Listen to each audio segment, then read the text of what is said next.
അമ്മേ പരിശുദ്ധ അമ്മേ, അമ്മേ പരിശുദ്ധ ദൈവമാതാവേ, കൃപാസനത്തിലൂടെ ഞങ്ങൾക്കും ഞങ്ങളുടെ ദേശത്തിനും അമ്മ മധ്യസ്ഥം തേടി തന്ന എല്ലാ അനുഗ്രഹങ്ങൾക്കും കൃപകൾക്കും ഞങ്ങളിപ്പോൾ ഹൃദയം നിറഞ്ഞ നന്ദി പറയുന്നു.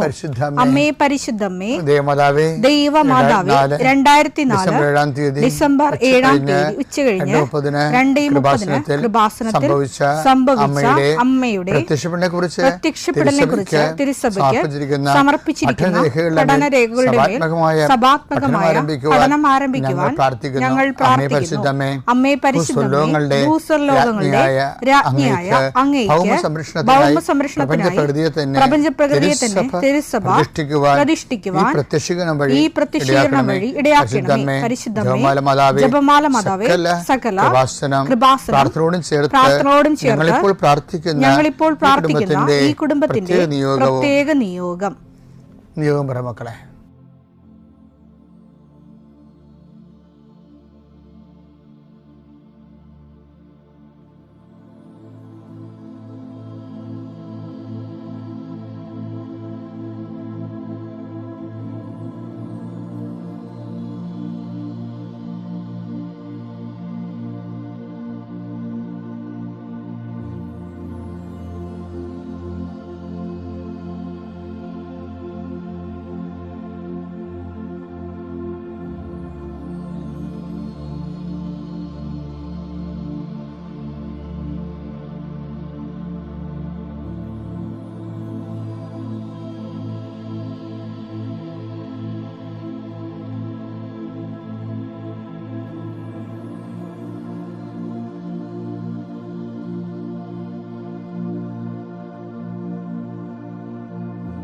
അമ്മയുടെ പ്രത്യക്ഷീകരണത്തിന്റെ ഈ അനുഗ്രഹവേളയിൽ ഞങ്ങൾക്ക് സാധിച്ചു തരുവാൻ കനിയണമേ.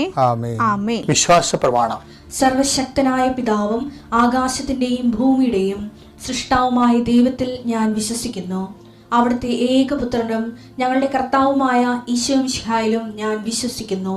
ഈ പുത്രൻ പരിശുദ്ധാത്മാവിനാൽ ഗർഭസ്ഥനായി കന്യകാമറിയത്തിൽ നിന്ന് പിറന്ന് പൊന്തിയോസ് പീലാത്തോസിന്റെ കാലത്ത് പീഡകൾ സഹിച്ച് കുരിശിൽ തറയ്ക്കപ്പെട്ട് മരിച്ച് അടക്കപ്പെട്ട് പാതാളങ്ങളിൽ ഇറങ്ങി മരിച്ചവരുടെ ഇടയിൽ നിന്ന് 3-ാം നാൾ ഉയർത്ത് സ്വർഗത്തിലേക്ക് എഴുന്നള്ളി സർവശക്തിയുള്ള പിതാവായ ദൈവത്തിന്റെ വലതുഭാഗത്തിരിക്കുന്നു. അവിടെ നിന്ന് ജീവിക്കുന്നവരെയും മരിച്ചവരെയും വിധിക്കുവാൻ വരുമെന്നും ഞാൻ വിശ്വസിക്കുന്നു. പരിശുദ്ധാത്മാവിലും ഞാൻ വിശ്വസിക്കുന്നു. വിശുദ്ധ കത്തോലിക്കാ സഭയിലും പുണ്യവാന്മാരുടെ ഐക്യത്തിലും പാപങ്ങളുടെ മോചനത്തിലും ശരീരത്തിന്റെ ഉയർപ്പിലും നിത്യമായ ജീവിതത്തിലും ഞാൻ വിശ്വസിക്കുന്നു. ആമേൻ. സ്വർഗ്ഗസ്ഥനായ ഞങ്ങളുടെ പിതാവേ, അങ്ങയുടെ നാമം പൂജിതമാകണമേ. അങ്ങയുടെ രാജ്യം വരണമേ. അങ്ങയുടെ തിരുമനസ് സ്വർഗത്തിലെ പോലെ ഭൂമിയിലും ആകണമേ. അന്നു വേണ്ടുന്ന ആഹാരം ഇന്ന് ഞങ്ങൾക്ക് തരണമേ. ഞങ്ങളോട് തെറ്റ് ചെയ്യുന്നവരോട് ഞങ്ങൾ ക്ഷമിക്കുന്നത് പോലെ ഞങ്ങളുടെ തെറ്റുകൾ ഞങ്ങളോടും ക്ഷമിക്കണമേ. ഞങ്ങളെ പ്രലോഭനത്തിൽ ഉൾപ്പെടുത്തരുതേ, തിന്മയിൽ ഞങ്ങൾ രക്ഷിക്കണമേ. ആമേൻ. നന്മ നിറഞ്ഞ മറിയമേ, സ്വസ്തി. കർത്താവ് അങ്ങയുടെ കൂടെ സ്ത്രീകളിൽ അങ്ങ് അനുഗ്രഹിക്കപ്പെട്ടവളാകുന്നു. അങ്ങയുടെ ഉദരത്തിൻ ഫലമായി ഈശോ അനുഗ്രഹിക്കപ്പെട്ടവനാകുന്നു. പരിശുദ്ധ മറിയമേ, തമ്പുരാന്റെ അമ്മേ, പാപികളായ ഞങ്ങൾക്ക് വേണ്ടി ഇപ്പോഴും ഞങ്ങളുടെ മരണസമയത്തും തമ്പുരാനോട് അപേക്ഷിക്കണമേ. ആമേൻ. കർത്താവേ, നിന്റെ വിശുദ്ധ പൗരോഹിത്യത്തെ മഹത്വപ്പെടുത്തണമേ. കർത്താവെ, സഭയിലുള്ള സാന്നിധ്യം പ്രകടമാക്കണമേ. 40 വർഷം ഞാൻ അർപ്പിച്ച കൃപാനയുടെ യോഗ്യതയാണ്.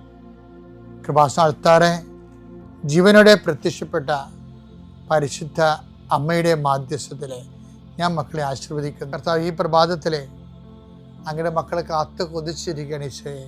നിന്റെ വലതുകരത്തിൻ്റെ ഒരാശീർവാദം കിട്ടാൻ വേണ്ടി. കർത്താവ്, ഇന്ന് യാത്രയ്ക്ക് ഒരുങ്ങുന്ന ഓരോ മക്കളുണ്ട്. ഓരോ ഉദ്യമങ്ങളിലൂടെ മനസ്സിൽ വിചാരിച്ചുകൊണ്ട് പോണവരുണ്ട്. ഓരോ ലക്ഷ്യങ്ങൾ മനസ്സിൽ വെച്ച് പോകുന്നവരുണ്ട്. കർത്താവെ, നിന്റെ തിരുമുറുവാർന്ന് ആണിപ്പെടുതാന്ന് വലതുകരം മക്കളുടെ ശിരസ് വെക്കണമേ. അവർ പോകുന്നിടത്തേക്കല്ല, നീ പോകുന്നിടത്തേക്കെല്ലാം ഞാൻ നിന്റെ കൂടെ വരുമെന്ന് കർത്താവ് അങ്ങ് പറഞ്ഞിട്ടുണ്ടല്ലോ ഈശോയെ. അങ്ങയുടെ സഞ്ചാര സാന്നിധ്യം അങ്ങയുടെ മക്കളുടെ കൂടെ ഉണ്ടായിരിക്കണമെന്ന് പ്രാർത്ഥിക്കുന്നു. കർത്താവെ, ഉദ്യോഗത്തിൻ്റെ കാര്യത്തിന് വേണ്ടി പോകുന്നവരുണ്ട്, പഠന കാര്യങ്ങൾക്ക് വേണ്ടി പോകുന്നവരുണ്ട്, ജീവിത വ്യാപാരങ്ങൾക്ക് സാമ്പത്തിക കാര്യങ്ങൾക്ക് വേണ്ടി പോകുന്നവരുണ്ട്, ജോലി സംബന്ധമായ കാര്യങ്ങൾക്ക് വേണ്ടി പോകുന്നത്, അവരുടെ എല്ലാം കർത്താവിന് തിരുസേന സമർപ്പിക്കുന്നു. ടെസ്റ്റ്, ഇൻ്റർവ്യൂ, പരീക്ഷ, അതുപോലെ ഏജൻസി, ക്രയവിക്രയങ്ങൾ, ജീവിതമാർഗങ്ങൾ, വിദൂര യാത്രകൾ, അങ്ങനെ ബന്ധുത്വം മുറക്ക് പോകുന്ന വിവാഹ യാത്രകൾ, ഈശോയെ എവിടെയെല്ലാമൊക്കെ പോകുന്നു അവിടെയെല്ലാം അങ്ങയുടെ മക്കളുടെ കൂടെ നീ ഉണ്ടാകണമേ എന്ന് പ്രാർത്ഥിക്കുന്നു. ഇന്നത്തെ മുഴുവൻ യാത്രകളിൽ കർത്താവ് നിൻ്റെ കൂടെ ഉണ്ടാവുകയും മാതാവ് നിൻ്റെ വലതുകരം ഗ്രഹിക്കുകയും സഞ്ചാരി മാതാവ് രാത്രി നീ തിരികെ വരുമ്പോൾ നിന്നെ ആരോഗ്യത്തോടെയും സമാധാനത്തോടെയും സുരക്ഷിതമായി ദൈവം നിന്നെ തിരികെ എത്തിക്കുകയും ചെയ്യട്ടെ. നിത്യം പിതാവും പുത്രനും പരിശുദ്ധാത്മാവും നീക്കുകയാണ്. എൻ്റെ പ്രിയപ്പെട്ടവരെ, നിങ്ങൾക്കറിയാമല്ലേ ഈ ദിവസങ്ങളിൽ ഒരു സാക്ഷ്യം ഉണ്ടായേ. ഗ്രിഗറി ജോസഫ്, അദ്ദേഹത്തിൻ്റെ വൈഫിൻ്റെ പേര് കവിത എന്നാണ്. ഗ്രിഗറി ജോസഫ്, കവിത, ഇവരെല്ലാം ഫാമിലി സഹിതം കാനഡയിലാണ്. അപ്പോൾ എനിക്ക് ഇഷ്ടപ്പെട്ടത് ഗ്രിഗറി ജോസഫിന് ഈ ഇറ്റിനറൻ്റ് ആയിട്ടുള്ള ഇങ്ങനെ സാധനങ്ങളെ ഏജൻസി ആയിട്ട് എത്തിച്ചു കൊടുക്കുന്ന എന്ത് ബിസിനസ്സാണ്. അപ്പോൾ അതുകൊണ്ട് ഒരു മിനിമം വേതനമാക്കി പുള്ളിക്ക് കാനഡ കിട്ടിക്കൊണ്ടിരുന്നത്. പക്ഷെ പുള്ളി ഉടമ്പടി വന്നതിന് ശേഷം ഉടമ്പടി പുള്ളി കൃത്യമായിട്ട് ചെയ്യും. ഇപ്പോൾ ദൈവം നമ്മുടെ കരുതൽ കാണിച്ചത്, ഇപ്പോൾ ഞാൻ നിനക്ക് ഇളവ് ചെയ്ത പോലെ നീയും ഇളവ് ചെയ്ത് കൊടുക്കേണ്ടതായിരുന്നില്ലേ? മത്തായി 18:33 ഞാൻ നിന്നോട് കരുണ കാണിച്ചതുപോലെ നീയും നിന്റെ സഹസേവകനോട് കരുണ കാണിക്കേണ്ടതായിരുന്നില്ലേ? ചില ആൾക്കാർക്ക് സങ്കടമൊക്കെ വേണ്ട നിൽക്കുകയാണെന്നെങ്കിൽ ഒരു പരിചയമില്ലെങ്കിൽ അങ്ങോട്ട് നിന്ന് ചോദിക്കും, എന്താ സങ്കടമാണല്ലോ, വല്ല കുഴപ്പമുണ്ടോ, സഹായിക്കണോ എന്നൊക്കെ ചോദിക്കും. അപ്പോൾ അതൊക്കെ മനസ്സിലായില്ലേ അവർ ഉടമ്പടി കറക്റ്റ് ഉടമ്പടി ഫോളോ ചെയ്യണമെന്ന്. അപ്പോൾ ഒരിക്കൽ ഗ്രിഗറി പറഞ്ഞേ, കർത്താവേ എൻ്റെ ജോലി ഇത്തിരി ശമ്പളം കുറവാണ്, എനിക്കൊരു പുതിയ ജോലി കിട്ടിയിരുന്നേ കൊള്ളാമായിരുന്നു പറയും. അപ്പോൾ എന്നിട്ട് ഇവർ എവിടെയോ ഓൺലൈനിൽ വന്ന ഒരു സ്ഥലത്തേക്ക് ഗ്രിഗറി വിളിക്കുമ്പോൾ അവിടെ നിന്ന് റെസ്പോണ്ട് ചെയ്യും. വൈകുന്നേരം റെസ്പോണ്ട് ചെയ്ത് ഇങ്ങനെ തിരിച്ച് വിളിക്കും, ഒരു ചേട്ടത്തി വിളിക്കും. കാനഡയിൽ ഒരു ചേട്ടത്തി വിളിക്കാൻ പറഞ്ഞു, എന്താ നിങ്ങളുടെ പ്രശ്നം? അപ്പോൾ പറഞ്ഞു, എൻ്റെ ജോലി ഇതാണ്, അപ്പോൾ എനിക്ക് നിങ്ങളുടെ സ്ഥാപനത്തിൽ വർക്ക് ചെയ്യാൻ താല്പര്യമുണ്ടെന്ന് പറയുമ്പോൾ, ഇറ്റ്സ് ഓക്കെ, പക്ഷേ ഞങ്ങൾക്ക് നിങ്ങളുടെ സ്ഥലത്ത് ഏജൻസി ഇല്ലെന്ന് പറയും. എന്നിട്ട് ആ ലേഡി പറയുവേ, let us think about it എന്ന് പറയാം. ഇല്ലെങ്കിൽ ഞങ്ങളെ ഇപ്പം നീ ഇപ്പോൾ നിങ്ങളെ വിളിച്ചില്ലേ, അപ്പം നിങ്ങളുടെ സ്ഥലത്ത് ഏജൻസി ഉണ്ടാക്കാൻ പറ്റുമോ എന്ന് നോക്കട്ടെ എന്ന്, എൻ്റെ ഇൻസ്റ്റിറ്റ്യൂഷൻ അവരുടെ സ്ഥാപനം ഉണ്ടാക്കാൻ പറ്റുമോ എന്ന് നോക്കട്ടെ എന്ന് പറയും. പെട്ടെന്നായിരുന്നു ആ സംഭവം. അവിടെ അവരുടെ സ്ഥാപനം ഉണ്ടാക്കി ഞങ്ങൾക്ക് ജോലിയും കൊടുത്ത്, അതല്ല 3 മാസത്തിനുള്ളിൽ ഏറ്റവും ബെസ്റ്റ് സെല്ലറിൻ്റെ അവാർഡും കിട്ടി. അപ്പം ദൈവത്തിനടുത്ത് ഇതെല്ലാം ഉണ്ട്, ഇതെല്ലാം ദൈവത്തിനടുത്തുണ്ട്. പക്ഷെ നമ്മളൊരു മെനയാകത്തില്ല, അതാണ് നമുക്ക് പ്രശ്നം. അങ്ങനെ ചെയ്താൽ ഉടമ്പടി എന്നും പറഞ്ഞുകൊണ്ട് നമ്മളിങ്ങനെയൊക്കെ ചെയ്താൽ നഷ്ടമല്ലേ വരുന്നത്, ഉടമ്പടി എന്നും പറഞ്ഞ് നമ്മളിങ്ങനെയൊക്കെ ചെയ്താൽ ഉള്ളതും കൂടി ഇല്ലാണ്ടാകത്തില്ലേ എന്നൊക്കെ ചിന്തിച്ച്, മാനുഷികമായി ചിന്തിച്ച് ദൈവത്തെ ഉടമ്പടിയെയും ചില കോണറിൽ നമ്മൾ അടുപ്പിക്കത്തില്ല. അതാണ് ഈ പന്നി ചോദിച്ചില്ല ഒരിക്കലേ, പന്നിക്കഥകളിലുള്ളതാണത്. ലഗുവൻ പറയണില്ലേ, നീ എന്തിനാണ് ഞങ്ങളുടെ കാര്യത്തിൽ ഇടപെടണമെന്ന്. അപ്പോൾ ആ ഒരു വകുപ്പ് നിലനിൽക്കുന്നിടത്തോളം കാലം ഏതെങ്കിലും വിഷയത്തിൽ ദൈവം ഇടപെടരുതെന്ന് നിങ്ങൾ ഉദ്ദേശിക്കുന്നുണ്ടെങ്കിൽ നിങ്ങളുടെ ഉടമ്പടി ദൈവം ഇടപെട്ടിട്ടില്ല. ഇതൊരു ബ്ലാങ്ക് പേപ്പറാണ്. എന്താ കാര്യം? ഏതെങ്കിലും ഒരു വിഷയത്തിൽ ദൈവം ഇടപെടരുതെന്ന് നിങ്ങൾ വിചാരിച്ചിട്ടുണ്ടെങ്കിൽ നിങ്ങളുടെ ഉടമ്പടി എന്നെ പരിശുദ്ധ അമ്മയുടെ പ്രത്യക്ഷീകരണത്തിന് സാക്ഷിയാക്കിയതിന് ഈശോയ്ക്കും അമ്മ മാതാവിനും 1000 നന്ദി പറയുകയാണ്. എൻ്റെ പേര് നിമ മരിയ വർഗീസ്. ഇതെൻ്റെ അമ്മയാണ് ഡയന. ഞങ്ങൾ വയനാട്ടിൽ നിന്ന് വരുവാണ്. ഓർത്തഡോക്സ് സഭാംഗമാണ് ഞങ്ങളവിടെ. ഞാൻ ആദ്യമായിട്ട് ഉടമ്പടി എടുക്കുന്നത് 2024 നവംബർ മാസം. അത് ഞാൻ അന്ന് ഉടമ്പടി എടുത്തതിൻ്റെ കാരണം തന്നെ എൻ്റെ അമ്മയാണ്. അമ്മ 2022 മുതൽ ഉടമ്പടിയിൽ ഉള്ള ആളാണ്. അപ്പോൾ അമ്മ എപ്പോഴും എന്നെ നിർബന്ധിക്കുമായിരുന്നു, മോനെ ഉടമ്പടി എടുക്ക്, മാതാവിൻ്റെ അടുത്ത് പോ, അല്ലെങ്കിൽ ക്യാൻഡിൽ ലൈറ്റ് പ്രെയർ റിക്വസ്റ്റ് ഇട് എന്നൊക്കെ പറഞ്ഞ് എന്നെ നിർബന്ധിക്കുമായിരുന്നു. അപ്പം ഞാൻ ഇവിടെ കൃപാസനത്തിനോട് ഒത്തിരി അങ്ങനെ യോജിപ്പുള്ള ഒരു ആളല്ലായിരുന്നു. ഞാൻ അമ്മേനോട് ചോദിക്കുമായിരുന്നു, എന്തിനാ ഇവിടെ വന്ന് ആലപ്പുഴയിൽ വന്ന് പ്രാർത്ഥിക്കുന്നത്, എന്തിനാ നമുക്ക് അവിടെ വീട്ടിലിരുന്നാലും അല്ല അവിടെ പള്ളിയിൽ പോയാലും പ്രാർത്ഥിച്ചാൽ പോരെ എന്ന് പറഞ്ഞ ഒരാളാണ് ഞാൻ. അങ്ങനെ 2024 ഞാൻ ഓൺലൈനിലാണ് ഉടമ്പടി എടുത്തത്. അതും ഒരു പരീക്ഷണാർത്ഥം എന്നുള്ള പോലെ ഞാൻ ഉടമ്പടി എടുക്കുകയാണ് ചെയ്തത്. അതിൽ പക്ഷേ ഞാൻ വെച്ച നിയോഗങ്ങളിൽ ഞാൻ ഒത്തിരി ആഗ്രഹിച്ച നിയോഗം തന്നെ അടുത്ത മാസം തന്നെ ഒരു തടസ്സവും കൂടാതെ അത് സാധിച്ചു കിട്ടി. അതെൻ്റെ അമ്മയുടെ അനുഗ്രഹമായിരുന്നു. അതിനുശേഷം 2025 മാർച്ചിൽ ഞാൻ നേരെ ഇവിടെ വന്ന് തീർത്ഥാടന ഉടമ്പടി എടുക്കുകയാണ് ചെയ്തത്. അതിനുശേഷം ഞാൻ പ്രാർത്ഥന കണ്ടിന്യൂസ് ചെയ്യുമായിരുന്നെങ്കിലും ഇടയ്ക്ക് അതിൽ ഞാൻ ഉഴപ്പുമായിരുന്നു. ഞാൻ അതിൻ്റെ ഇടയ്ക്ക് എനിക്ക് പുറത്തേക്ക് പോകാനുള്ള കാര്യങ്ങളൊക്കെ നോക്കി. പുറത്തേക്ക് നമുക്ക് പോകണമെങ്കിൽ എനിക്ക് എക്സാം എഴുതി അവിടെ ലൈസൻസ് ലഭിച്ചാൽ മാത്രമേ എനിക്ക് അവിടെ ജോലിയിൽ പ്രവേശിക്കാൻ പറ്റുള്ളായിരുന്നു. പക്ഷേ ഈ പറഞ്ഞതുപോലെ ഞാൻ ഉടമ്പടി ഒട്ടും 100% ഭംഗിയായി അല്ല മുന്നോട്ട് കൊണ്ടുപോയിരുന്നത്. അതുകൊണ്ട് തന്നെ ഞാൻ 2 തവണ എക്സാം എഴുതിയായിരുന്നെങ്കിലും ഞാൻ അത് ഫെയിലാവുകയാണ് ചെയ്തത്. പിന്നെ ഞാൻ തിരിച്ച് ഇവിടെ വന്നു, ഉടമ്പടി പുതുക്കി, പ്രാർത്ഥന പിന്നെയും തുടങ്ങി. അതിന് ഫലമായിട്ട് എനിക്ക് ഒമാനിലേക്ക് ഇൻ്റർവ്യൂവിന് സെലക്റ്റായി. ഞാൻ പോയി അറ്റൻഡ് ചെയ്തു. എൻ്റെ ഇൻ്റർവ്യൂ ഒക്കെ വളരെ എളുപ്പം എന്ന് പറയുന്ന പോലെ ഞാൻ ഒത്തിരി സന്തോഷത്തോടെ ഇൻ്റർവ്യൂ അറ്റൻഡ് ചെയ്ത് പുറത്തേക്ക് ഇറങ്ങി. 21 പേരുണ്ടായിരുന്നെങ്കിൽ 20 പേര് സെലക്റ്റായി. എനിക്ക് മാത്രം ആ ജോലി ലഭിച്ചില്ല.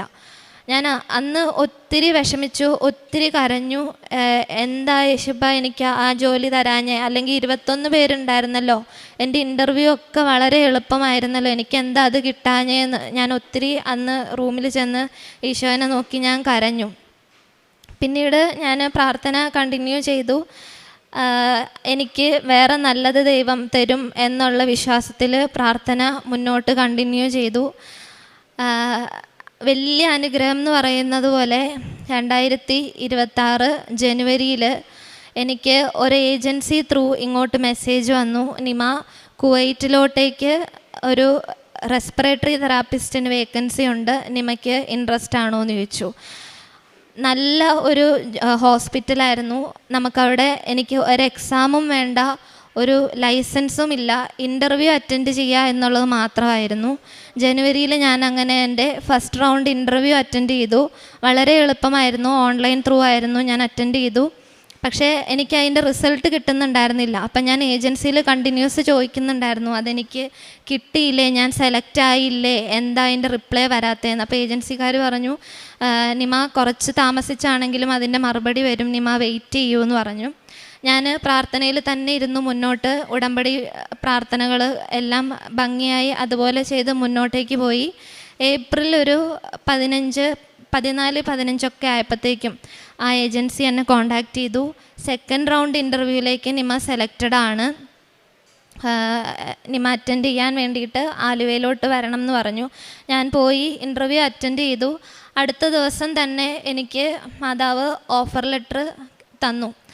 ഞാൻ ഒത്തിരി സന്തോഷിച്ചു. കാരണം അന്ന് എനിക്ക് ഒമാനിലോട്ടേക്ക് ഇൻ്റർവ്യൂ അറ്റൻഡ് ചെയ്ത് ഞാൻ പറഞ്ഞ പോലെ 21 പേരിൽ 20 പേര് സെലക്റ്റായി, എന്നെ മാത്രം സെലക്ട് ചെയ്തില്ല അവർ. അന്ന് ഞാൻ ഒത്തിരി വിഷമിച്ചെങ്കിലും ഒരു എക്സാമോ ലൈസൻസോ ഒന്നും ഇല്ലാണ്ട് എനിക്ക് കുവൈറ്റിൽ നല്ലൊരു ഹോസ്പിറ്റലിൽ നല്ലൊരു സാലറി പാക്കേജ് കൂടെ എൻ്റെ മാതാവ് യേശുബായി എനിക്ക് ഈ ജോലി തന്നു. ഞാൻ അതിനുശേഷം എനിക്ക് ചില പരീക്ഷണങ്ങളുണ്ടായിരുന്നു. എനിക്ക് മെഡിക്കൽ എടുക്കാൻ വേണ്ടി പോയപ്പോൾ എൻ്റെ എക്സ്റേയിൽ പ്രശ്നമുണ്ടെന്ന് പറഞ്ഞ് അൺഫിറ്റാണ്, വേറെ സെൻറ്ററിൽ പോയി ഒന്നുകൂടെ ചെയ്ത് നോക്കുമെന്ന് പറഞ്ഞ് എന്നെ വിട്ടു. അപ്പം ഞാൻ എന്ത് ചെയ്യും മാതാവേ, കാരണം എനിക്ക് ഓരോ പ്രോസസ്സും അത്രയും പെട്ടെന്ന് ചെയ്താലാണ് എനിക്ക് പോണ കാര്യങ്ങൾ ഡിലേ ആവാണ്ടിരിക്കുകയുള്ളൂ. ഞാൻ പുറത്തേക്ക് ഇറങ്ങി, അമ്മ മാതാവേ ഇത് ശരിയാക്കി തരാണേ ഞാൻ ഇവിടെ വന്ന് അമ്മ മാതാവിനെ സാക്ഷ്യപ്പെടുത്തിക്കോളാം എന്ന് പറഞ്ഞ് ഞാൻ തിരിച്ച് മേലെ കയറി ചെന്നു. ഞാൻ സ്റ്റാഫിനോട് പറഞ്ഞു, എനിക്ക് ഡോക്ടറെ കാണണം, എനിക്ക് CT ചെസ്റ്റ് എക്സ്റേ എടുക്കണം എന്ന് പറഞ്ഞു. അവർ പറഞ്ഞു CT എടുത്തോ, CT നോർമൽ ആണെങ്കിൽ ഫിറ്റാക്കി തരാം, അല്ലെങ്കിൽ നമ്മൾ അൺഫിറ്റാണെന്ന് പറഞ്ഞ് അപ്ലോഡ് ചെയ്യുമെന്ന് പറഞ്ഞു. അത് അപ്ലോഡ് ചെയ്താൽ പിന്നെ എനിക്ക് പുറത്തേക്ക് പോകുന്ന കാര്യം ഇപ്പോഴൊന്നും നടക്കില്ല. ഞാൻ പ്രാർത്ഥിച്ചു, ചെന്ന് CT എടുത്തു. തിരിച്ച് ഞാൻ വീട്ടിൽ എത്തി. ഞാൻ എൻ്റെ ഫോണിൽ മെസ്സേജ് നോക്കിയപ്പം 5:29 ആ ലാബിൽ നിന്ന് എൻ്റെ റിപ്പോർട്ട് വന്നിട്ടുണ്ട്, CT നോർമലാന്ന് പറഞ്ഞ്.